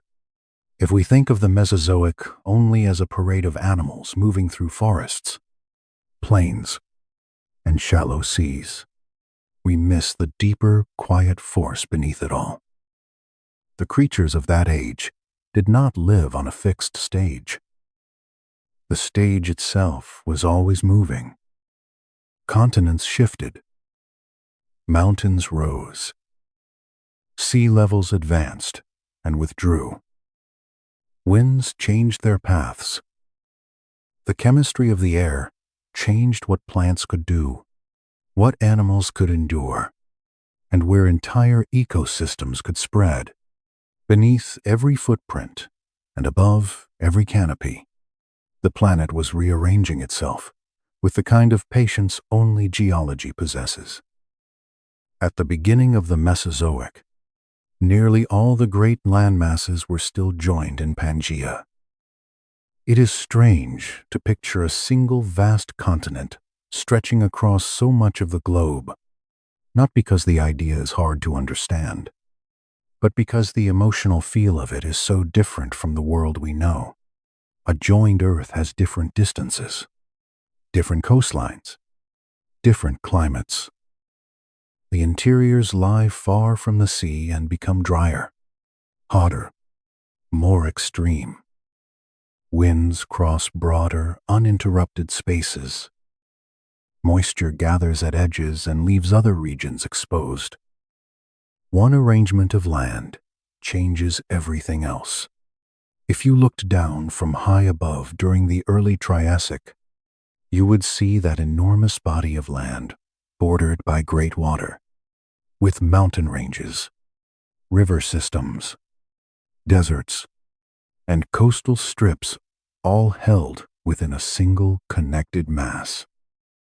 No Atlantic Ocean separated Africa from South America. North America and Europe were not yet divided in the familiar way. India had not completed the long drift that would later carry it northward. Australia and Antarctica remained far more closely linked than they are now. The map of the Earth would seem at once simpler and more alien. That unified arrangement shaped climate powerfully. Much of the interior of Pangaea was hot and dry, especially in the early Triassic, where distance from the ocean reduced rainfall and allowed deserts to spread. Rivers became narrow threads of life crossing broad plains of heat and dust. Along the coasts, conditions could be softer, greener, more forgiving. But far inland, seasons could be severe. The same supercontinent that allowed animals to spread widely also created the kinds of extremes that tested them constantly. Then, over millions of years, so long that no living creature could ever have sensed them directly, Pangaea began to break apart. Great rifts opened in the crust. Low regions widened and filled with water. The early Atlantic began as a narrow opening and slowly broadened. Africa and South America moved apart. North America and Europe separated. India drifted away on its long solitary journey. Australia and Antarctica, once joined, began following different futures. The world did not split with sudden violence in the everyday sense. It separated in increments. A coastline shifted. A rift deepened. A seaway opened. Time did the rest. That slow fragmentation changed everything. As continents moved apart, coastlines multiplied. Inland regions that had once been distant from moisture came closer to marine influence. New seas entered low-lying areas. Rainfall patterns changed. Warm, shallow waters spread across parts of continents and softened regional climates. Isolation increased too. Species that once might have moved across connected landmasses found themselves separated. Over long spans, isolated populations diverged, and the reptilian world became not only vast, but regionally distinct. You can almost feel that change in the fossil record. The dinosaurs of South America begin to tell a somewhat different story from those of Asia. North America develops its own familiar cast. Africa, Europe, the southern continents, all begin shaping different lineages from similar deep roots. Continental drift was not only moving stone, it was editing evolution by changing distance, connection, and climate. It altered the possibilities of life. Mountains rose during this age as well, and mountains do more than decorate a horizon. They guide wind. They catch moisture. They cast rain shadows. They redirect rivers. In western North America, tectonic forces helped build uplifts that would influence later landscapes. In Eurasia and across other regions, colliding plates pushed land upward and reshaped drainage and climate. A mountain range forming over millions of years can change where forests stand, where deserts begin, where sediments gather, and where fossils one day survive. Imagine a long valley developing beside a rising chain of hills or mountains. Rain falls more heavily on one side. Rivers swell there and feed rich lowlands. On the other side, air dries as it descends, and the land opens into something harsher. Forest on one slope, drier plain beyond, different plant communities, different herbivores, different predators following them. A rise in rock becomes a difference in life. This is how quietly the earth writes new habitats. Sea level change too, especially during the warmer stretches of the Jurassic and Cretaceous. When the planet held little or no permanent polar ice, more water remained in the oceans rather than being locked away as ice sheets. Warm seas rose over continental margins and sometimes far inland. One of the most striking examples was the Western Interior Seaway in Cretaceous North America, a shallow inland sea that split the continent into eastern and western landmasses for long periods. It is such a strange image to hold. North America divided by warm, shallow water filled with marine reptiles, fish, ammonites, and drifting light. These inland seas shaped nearby climates. Moisture moved inland. Coastal plains formed. Wetlands spread. New habitats opened for dinosaurs, birds, pterosaurs, crocodilians, and marine life all at once. Shorelines became long ecological borders where different worlds met. Sediments settled in those calm waters too, preserving fossils with remarkable detail. Once again, moving water and moving continents work together to shape not only life itself, but our future ability to read that life in stone. Above all of this sat the atmosphere, invisible, yet deeply influential. The air of the Mesozoic was not always the same. Carbon dioxide levels were often higher than today, especially during greenhouse phases. Oxygen fluctuated as well. These balances affected temperature, plant growth, fire patterns, and the metabolic possibilities open to animals. The early Triassic was hot, often harsh, and in many regions dry. Later, the Jurassic became generally more humid in many places, with spreading forests and broad, warm conditions. The Cretaceous often remained warm enough that forests extended into high latitudes and permanent ice sheets were absent. It is thought that some polar regions during the Mesozoic supported forests rather than frozen expanses. That detail alone changes the emotional map of the Earth.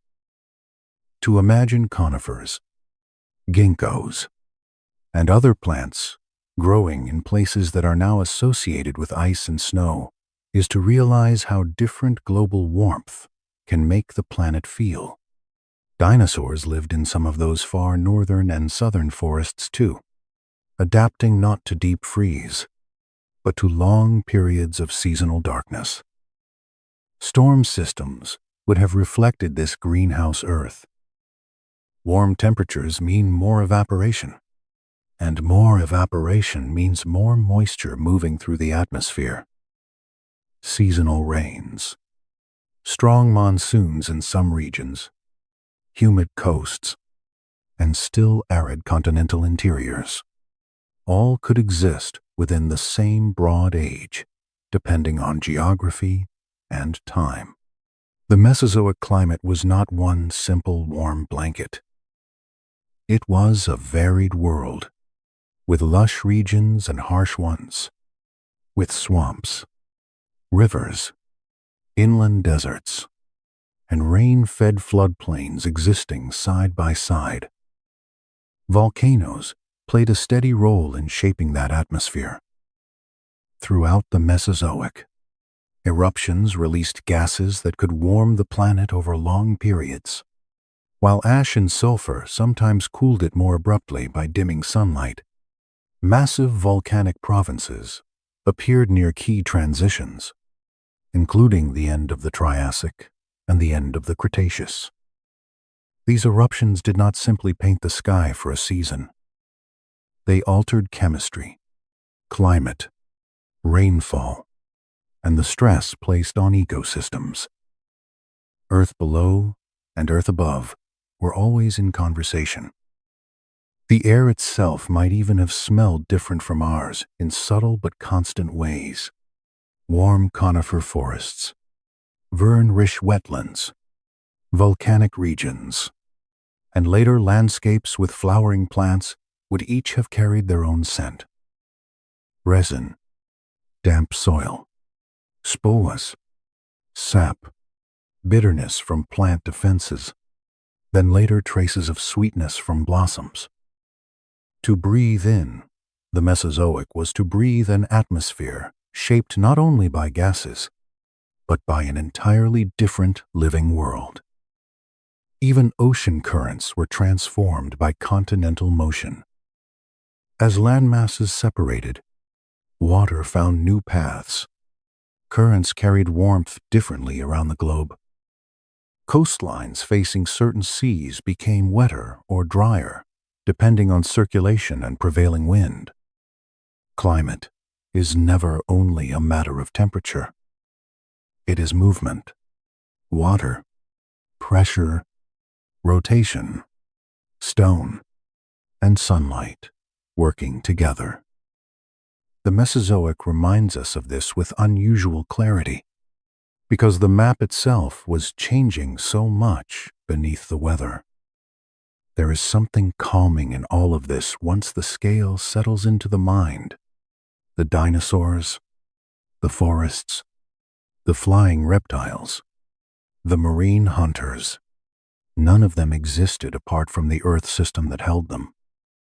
Their world was built from drifting continents, rising mountains, changing seas, warm winds, and long atmospheric shifts. The planet was not background. It was the author of conditions, the slow arranger of possibilities. If you imagine a single day in the later Cretaceous, perhaps on the margin of an inland sea, you can feel that whole system at once. Warm air rising from shallow water, distant thunder over wetlands, a line of conifers beyond the coast, flowering plants spreading color along a river channel, pterosaurs crossing above the shore, marine reptiles below the surface, dinosaurs feeding in the humid lowlands beyond, sediment settling quietly at the bottom, preserving shells, bones, pollen, and footprints for a future mind to discover. Every visible thing depends on the larger invisible arrangement.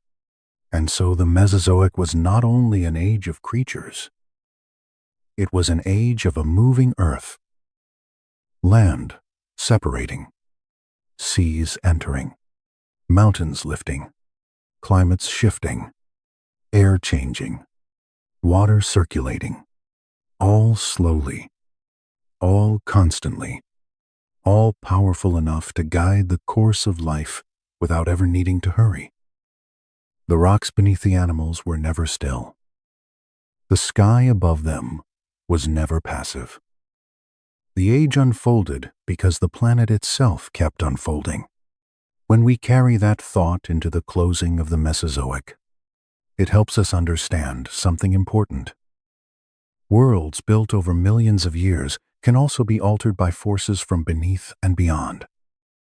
Warmth, volcanism, drifting continents, changing seas, all had shaped the age for a very long time. And then, near the end, those long rhythms met a sharper interruption. The world that had carried reptiles across land, sea, and sky for so long would soon change again. And this time, the change would be deep enough to close the age itself. By the final stretch of the Cretaceous, the Earth was still full.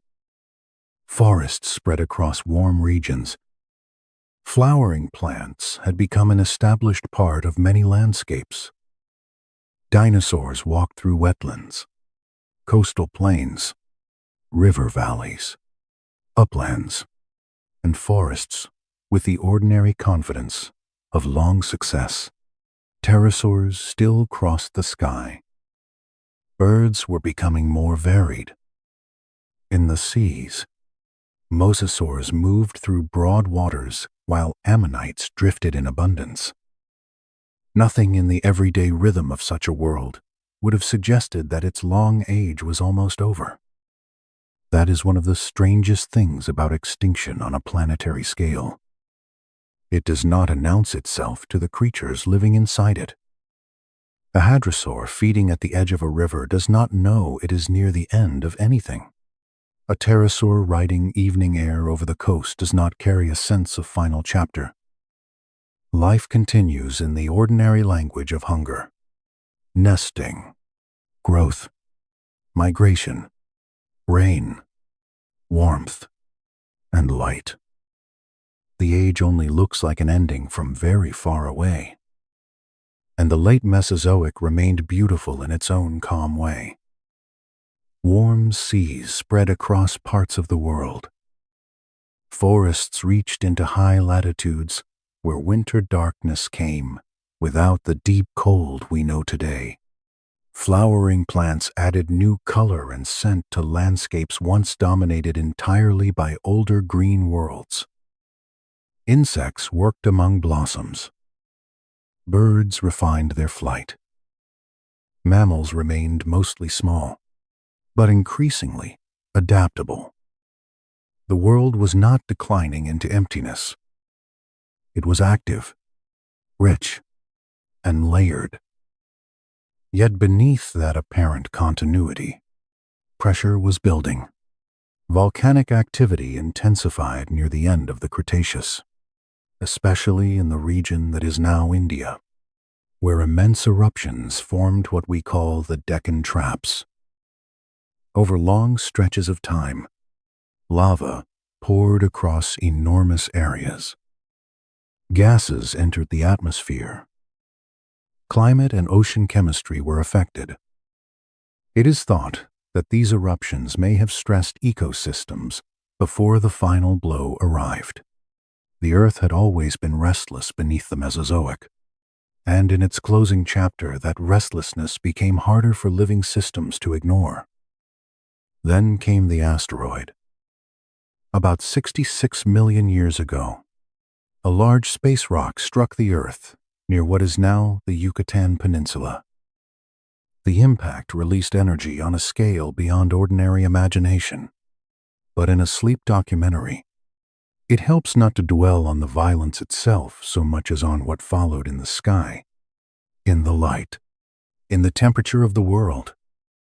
Dust and vapor rose high into the atmosphere. Sunlight was blocked or reduced. Photosynthesis faltered. Food webs began to fail from their foundations upward. Imagine the days after such a change, not as a single dramatic scene, but as a dimming. A world accustomed to warm light suddenly receiving much less of it. Forests standing under a strange, subdued sky. Surface waters cooling. Plant growth slowing. The familiar rhythm of day continuing, but with less energy reaching the ground. That is the sort of change that reaches everywhere. Not only the great hunters, not only the giant herbivores, but the leaves, the plankton, the insects, the small things that sustain the large. Scientists believe this combination of impact effects and perhaps the added strain of the Deccan eruptions led to a mass extinction that ended the non-avian dinosaurs along with pterosaurs, ammonites, mosasaurs, and many other groups on land and in the sea. It was not that these animals had become poor designs. For more than 160 million years, dinosaurs had been astonishingly successful. Marine reptiles had ruled their own realm for ages. Pterosaurs had mastered the air long before birds became widespread. What ended them was not failure in the ordinary sense. It was abrupt planetary disruption. And yet the ending was not total silence. Some lineages passed through the narrowing gap. Birds survived, though not all of them. Small body size, flexible diets, and the ability to persist through disrupted environments may have helped some species endure. Crocodilians survived in aquatic refuges. Turtles survived. Mammals survived. Still small in many cases, but ready to expand into ecological roles left empty. Plants returned in changing forms. Insects continued their work. The age of reptiles, in its grand Mesozoic form, closed. But life itself did what it had done before. It continued. If you were to walk through the world after that extinction, not in the first hardest moments, but in the longer, quieter aftermath, you would not find the Mesozoic simply erased and replaced in a single sweep. You would find gaps, fewer great bodies moving through the landscape, different patterns at river edges, shorelines with different silhouettes against the sky. The absence of the largest familiar lives would itself become a kind of presence. In ecology, emptiness can take shape just as strongly as abundance. The small survivors began to occupy those altered spaces. Mammals, once mostly creatures of shadow and modest scale, expanded into opportunities that had long been held by larger reptilian forms. Birds, the surviving dinosaurs, diversified through the New Age in astonishing ways. Some became strong flyers over open oceans. Some turned to forests and song. Some took to marshes, shorelines, cliffs, and later to nearly every habitat the earth could offer. The sky, once dominated by pterosaurs, belonged now to feathered descendants of the land dinosaurs themselves. The lineage did not vanish from the air. It simply changed its style. The seas changed too.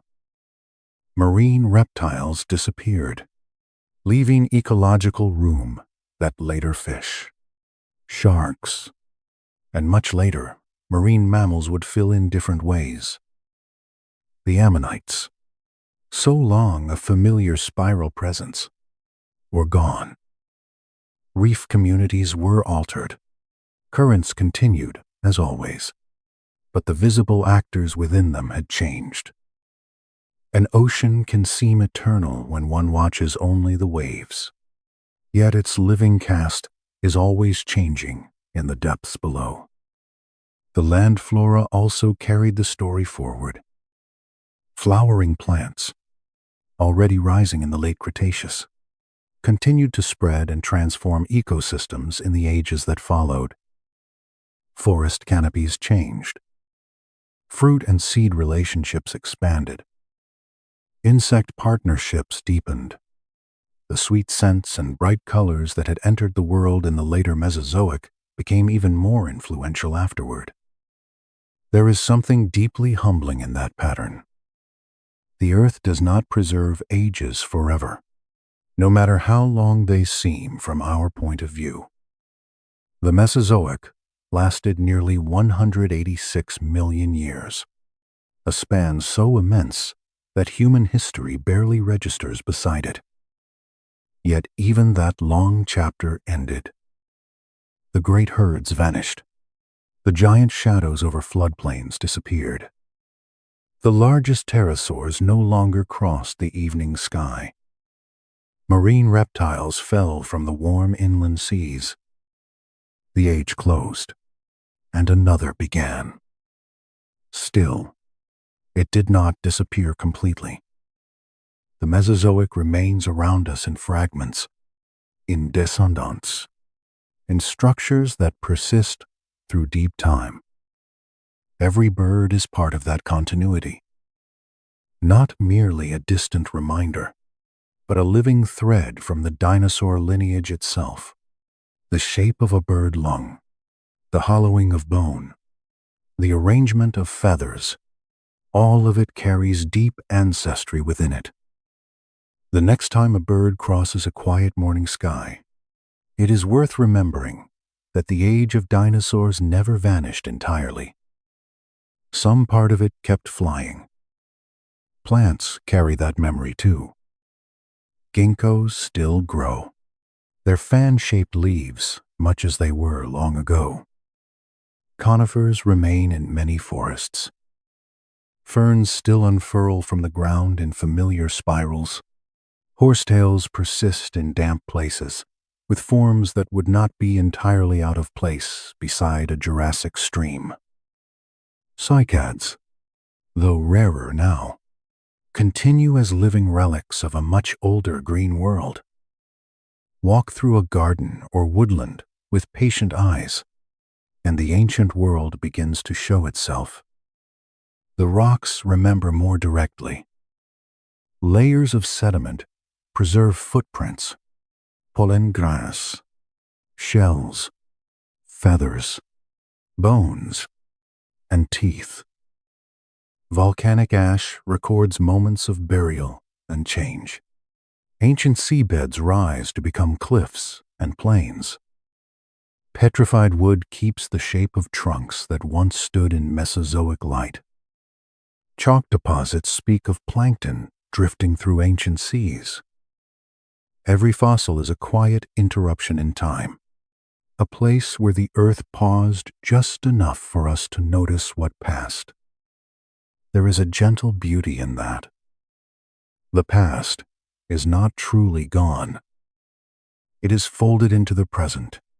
The white cliffs of southern England, the bones in museum halls, the structure of a bird wing, the persistence of a ginkgo tree in a city street. All of these are ways the Mesozoic continues to breathe through the modern world. Even the arrangement of continents, though changed, was shaped in part by motions already underway in that age. The earth we live on now was built through that long chapter, not after it, in any absolute sense. And perhaps the most peaceful way to end this journey is not with catastrophe, but with continuity. Yes, there was an ending. A real one. Entire lineages disappeared. Worlds of giant reptiles closed. Seas and skies changed. Land communities were remade. But out of that transformation came the conditions that allowed mammals to rise, birds to diversify, flowering plant ecosystems to spread further, and eventually, after a very long interval, people to appear and wonder about any of it at all. It is a curious thought. Without the end of the Mesozoic, we would not be here to imagine it. Our own existence depends, in a very distant way, on the closing of that older world. And yet when we look back, the feeling does not need to be triumph. It can be gratitude. Gratitude for the strange long beauty of an age that shaped the earth so deeply. Gratitude for the forests, the seas, the wings, the scales, the patience of recovery after earlier extinctions, and even the fossils that waited so long for eyes like ours. So let the picture soften now. Imagine a late Cretaceous evening just before the end.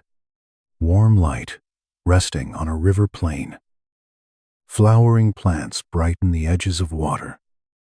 A herd moves slowly beyond them. Insects drift above the reeds. A bird, small and quick, crosses between darker trees.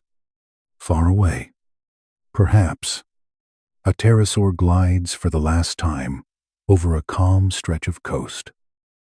In the sea beyond, a mosasaur turns below the surface where the fading light becomes green. Everything is ordinary to itself. Everything belongs to its moment. Then let the image change very slowly. The light dims. Ages turn. Forests thin and return in new forms. Mammals become more visible. Birds remain in the sky. Continents continue drifting. Mountains continue rising and wearing down. Rivers keep carrying sediment toward the sea. The earth does what it has always done. It changes, and in changing, it keeps memory. And that is where we can rest. The Mesozoic was not only the age of dinosaurs, it was the age of recovering worlds, of drifting continents, of forests before flowers, and then forests with them, of reptiles in the sea, in the air, and across the land, of warmth, scale, and patience. It was strange, beautiful, and very long. It ended, but it did not vanish. It remains in stone, in feather, in glyph, in the shape of life still moving around us now. So, as the mind grows quieter, and the modern world becomes a little softer at the edges, you can leave that ancient earth where it belongs, not lost, but resting beneath the present. The waves still move. The wind still crosses the land. Birds still turn in the evening air. The planet is older than our worries, older than our noise, older even than the great reptiles that once seemed to own it. And in that age and scale, there is something peaceful. Good night. By the final stretch of the Cretaceous, the earth was still full. Forests spread across warm regions. Flowering plants had become an established part of many landscapes.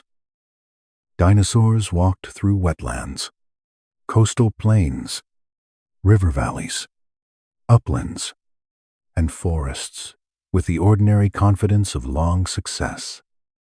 Pterosaurs still crossed the sky. Birds were becoming more varied. In the seas, mosasaurs moved through broad waters, while ammonites drifted in abundance. Nothing in the everyday rhythm of such a world would have suggested that its long age was almost over. That is one of the strangest things about extinction on a planetary scale. It does not announce itself to the creatures living inside it.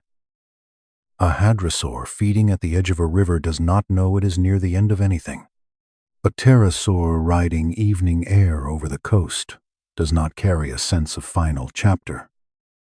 Life continues in the ordinary language of hunger, nesting, growth, migration, rain, warmth, and light. The age only looks like an ending from very far away, and the late Mesozoic remained beautiful in its own calm way. Warm seas spread across parts of the world.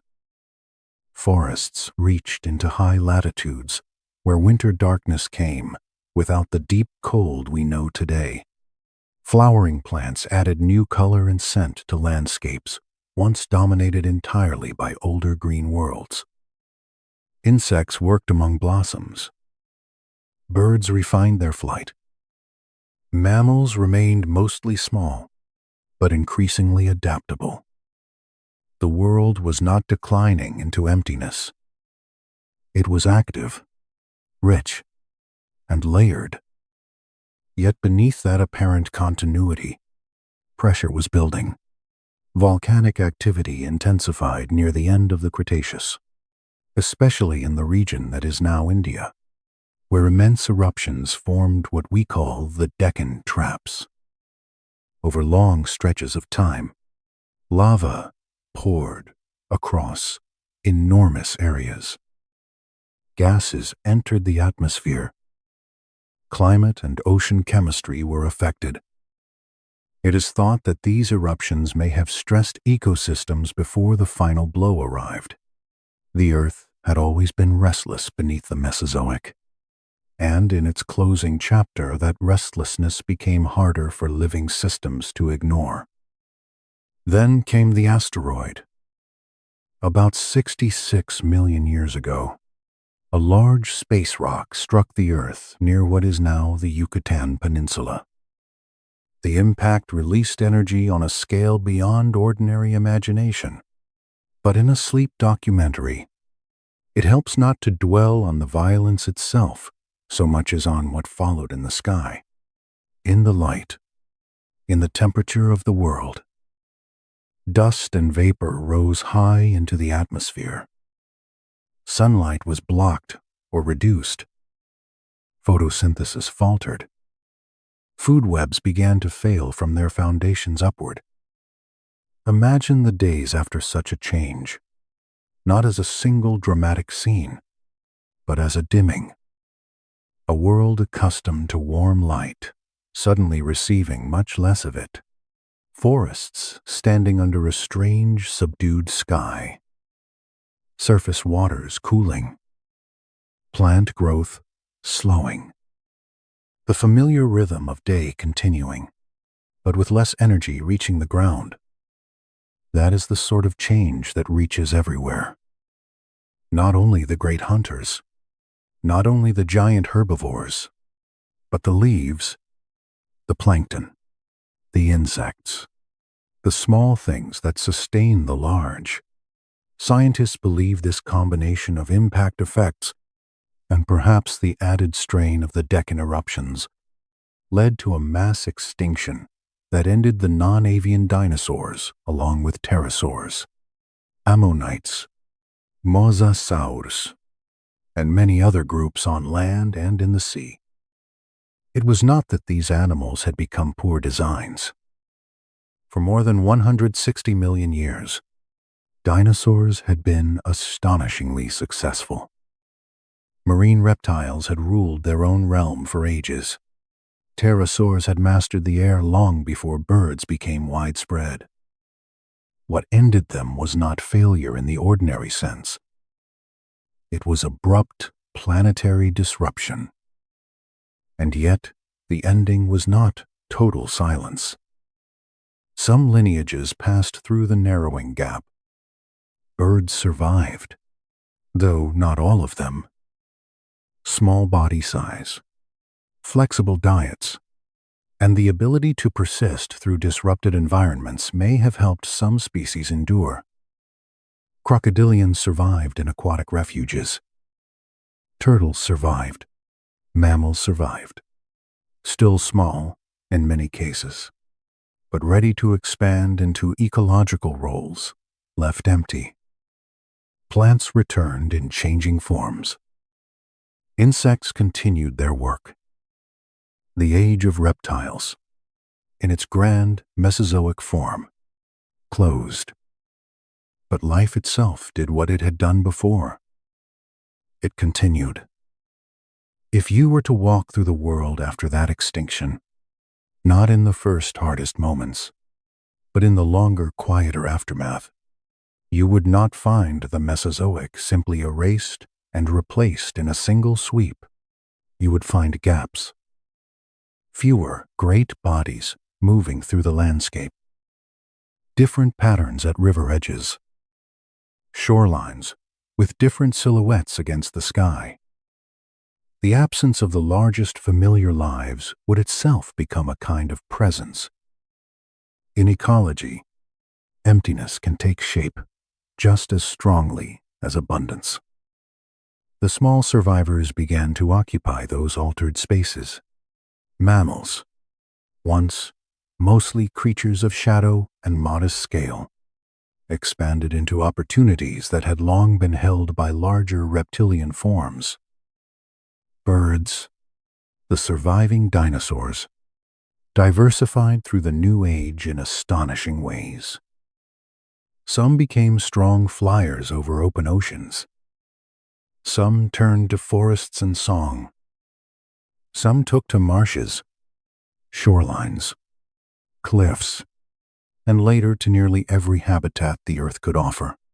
The sky, once dominated by pterosaurs, belonged now to feathered descendants of the land, dinosaurs themselves. The lineage did not vanish from the air. It simply changed its style. The seas changed too. Marine reptiles disappeared, leaving ecological room that later fish, sharks, and much later marine mammals would fill in different ways. The ammonites, so long a familiar spiral presence, were gone. Reef communities were altered. Currents continued as always. but the visible actors within them had changed. An ocean can seem eternal when one watches only the waves, yet its living cast is always changing in the depths below. The land flora also carried the story forward. Flowering plants, already rising in the late Cretaceous, continued to spread and transform ecosystems in the ages that followed. Forest canopies changed. Fruit and seed relationships expanded. Insect partnerships deepened. The sweet scents and bright colors that had entered the world in the later Mesozoic became even more influential afterward. There is something deeply humbling in that pattern. The earth does not preserve ages forever, no matter how long they seem from our point of view. The Mesozoic lasted nearly 186 million years, a span so immense that human history barely registers beside it. Yet even that long chapter ended. The great herds vanished. The giant shadows over floodplains disappeared. The largest pterosaurs no longer crossed the evening sky. Marine reptiles fell from the warm inland seas. The age closed, and another began. Still, it did not disappear completely. The Mesozoic remains around us in fragments, in descendants, in structures that persist through deep time. Every bird is part of that continuity, not merely a distant reminder, but a living thread from the dinosaur lineage itself. The shape of a bird lung, the hollowing of bone, the arrangement of feathers, all of it carries deep ancestry within it. The next time a bird crosses a quiet morning sky, it is worth remembering that the age of dinosaurs never vanished entirely. Some part of it kept flying. Plants carry that memory too. Ginkgos still grow, their fan-shaped leaves, much as they were long ago. Conifers remain in many forests. Ferns still unfurl from the ground in familiar spirals. Horsetails persist in damp places, with forms that would not be entirely out of place beside a Jurassic stream. Cycads, though rarer now, continue as living relics of a much older green world. Walk through a garden or woodland with patient eyes, and the ancient world begins to show itself. The rocks remember more directly. Layers of sediment preserve footprints, caldenine, shells, feathers, bones, and teeth. Volcanic ash records moments of burial and change. Ancient seabeds rise to become cliffs and plains. Petrified wood keeps the shape of trunks that once stood in Mesozoic light. Chalk deposits speak of plankton drifting through ancient seas. Every fossil is a quiet interruption in time, a place where the earth paused just enough for us to notice what passed. There is a gentle beauty in that. The past is not truly gone. It is folded into the present. The white cliffs of southern England, the bones in museum halls, the structure of a birdwing, the persistence of a ginkgo tree in a city street. All of these are ways the Mesozoic continues to breathe through the modern world. Even the arrangement of continents, though changed, was shaped in part by motions already underway in that age. The earth we live on now was built through that long chapter, not after it in any absolute sense. And perhaps the most peaceful way to end this journey is not with catastrophe, but with continuity. Yes, there was an ending. A real one. Entire lineages disappeared. Worlds of giant reptiles closed. Seas and skies changed. Land communities were remade. But out of that transformation came the conditions that allowed mammals to rise, birds to diversify, flowering plant ecosystems to spread further, and eventually, after a very long interval, people to appear and wonder about any of it at all. It is a curious thought. Without the end of the Mesozoic, we would not be here to imagine it. Our own existence depends, in a very distant way, on the closing of that older world. And yet, when we look back, the feeling does not need to be triumph. It can be gratitude. Gratitude for the strange, long beauty of an age that shaped the earth so deeply. Gratitude for the forests, the seas, the wings, the scales, the patience of recovery after earlier extinctions, and even the fossils that waited so long for eyes like ours. So let the picture soften now. Imagine a late Cretaceous evening, just before the end. Warm light resting on a river plain. Flowering plants brighten the edges of water. A herd moves slowly beyond them. Insects drift above the reeds. A bird, small and quick, crosses between darker trees. Far away, perhaps, a pterosaur glides for the last time over a calm stretch of coast. In the sea beyond, a mosasaur turns below the surface where the fading light becomes green. Everything is ordinary to itself. Everything belongs to its moment. Then let the image change very slowly. The light dims. Ages turn. Forests thin and return in new forms. Mammals become more visible. Birds remain in the sky. Continents continue drifting.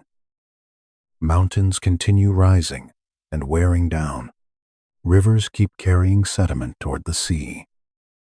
The earth does what it has always done.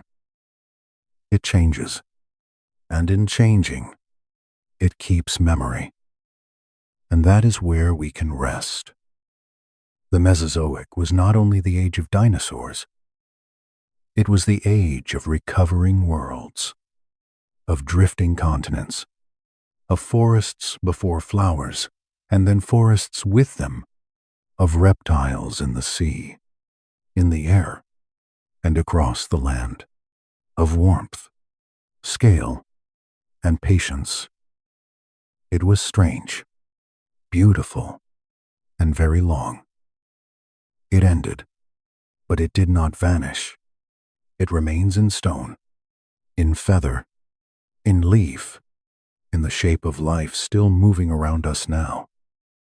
So as the mind grows quieter, and the modern world becomes a little softer at the edges, you can leave that ancient earth where it belongs, not lost, but resting beneath the present.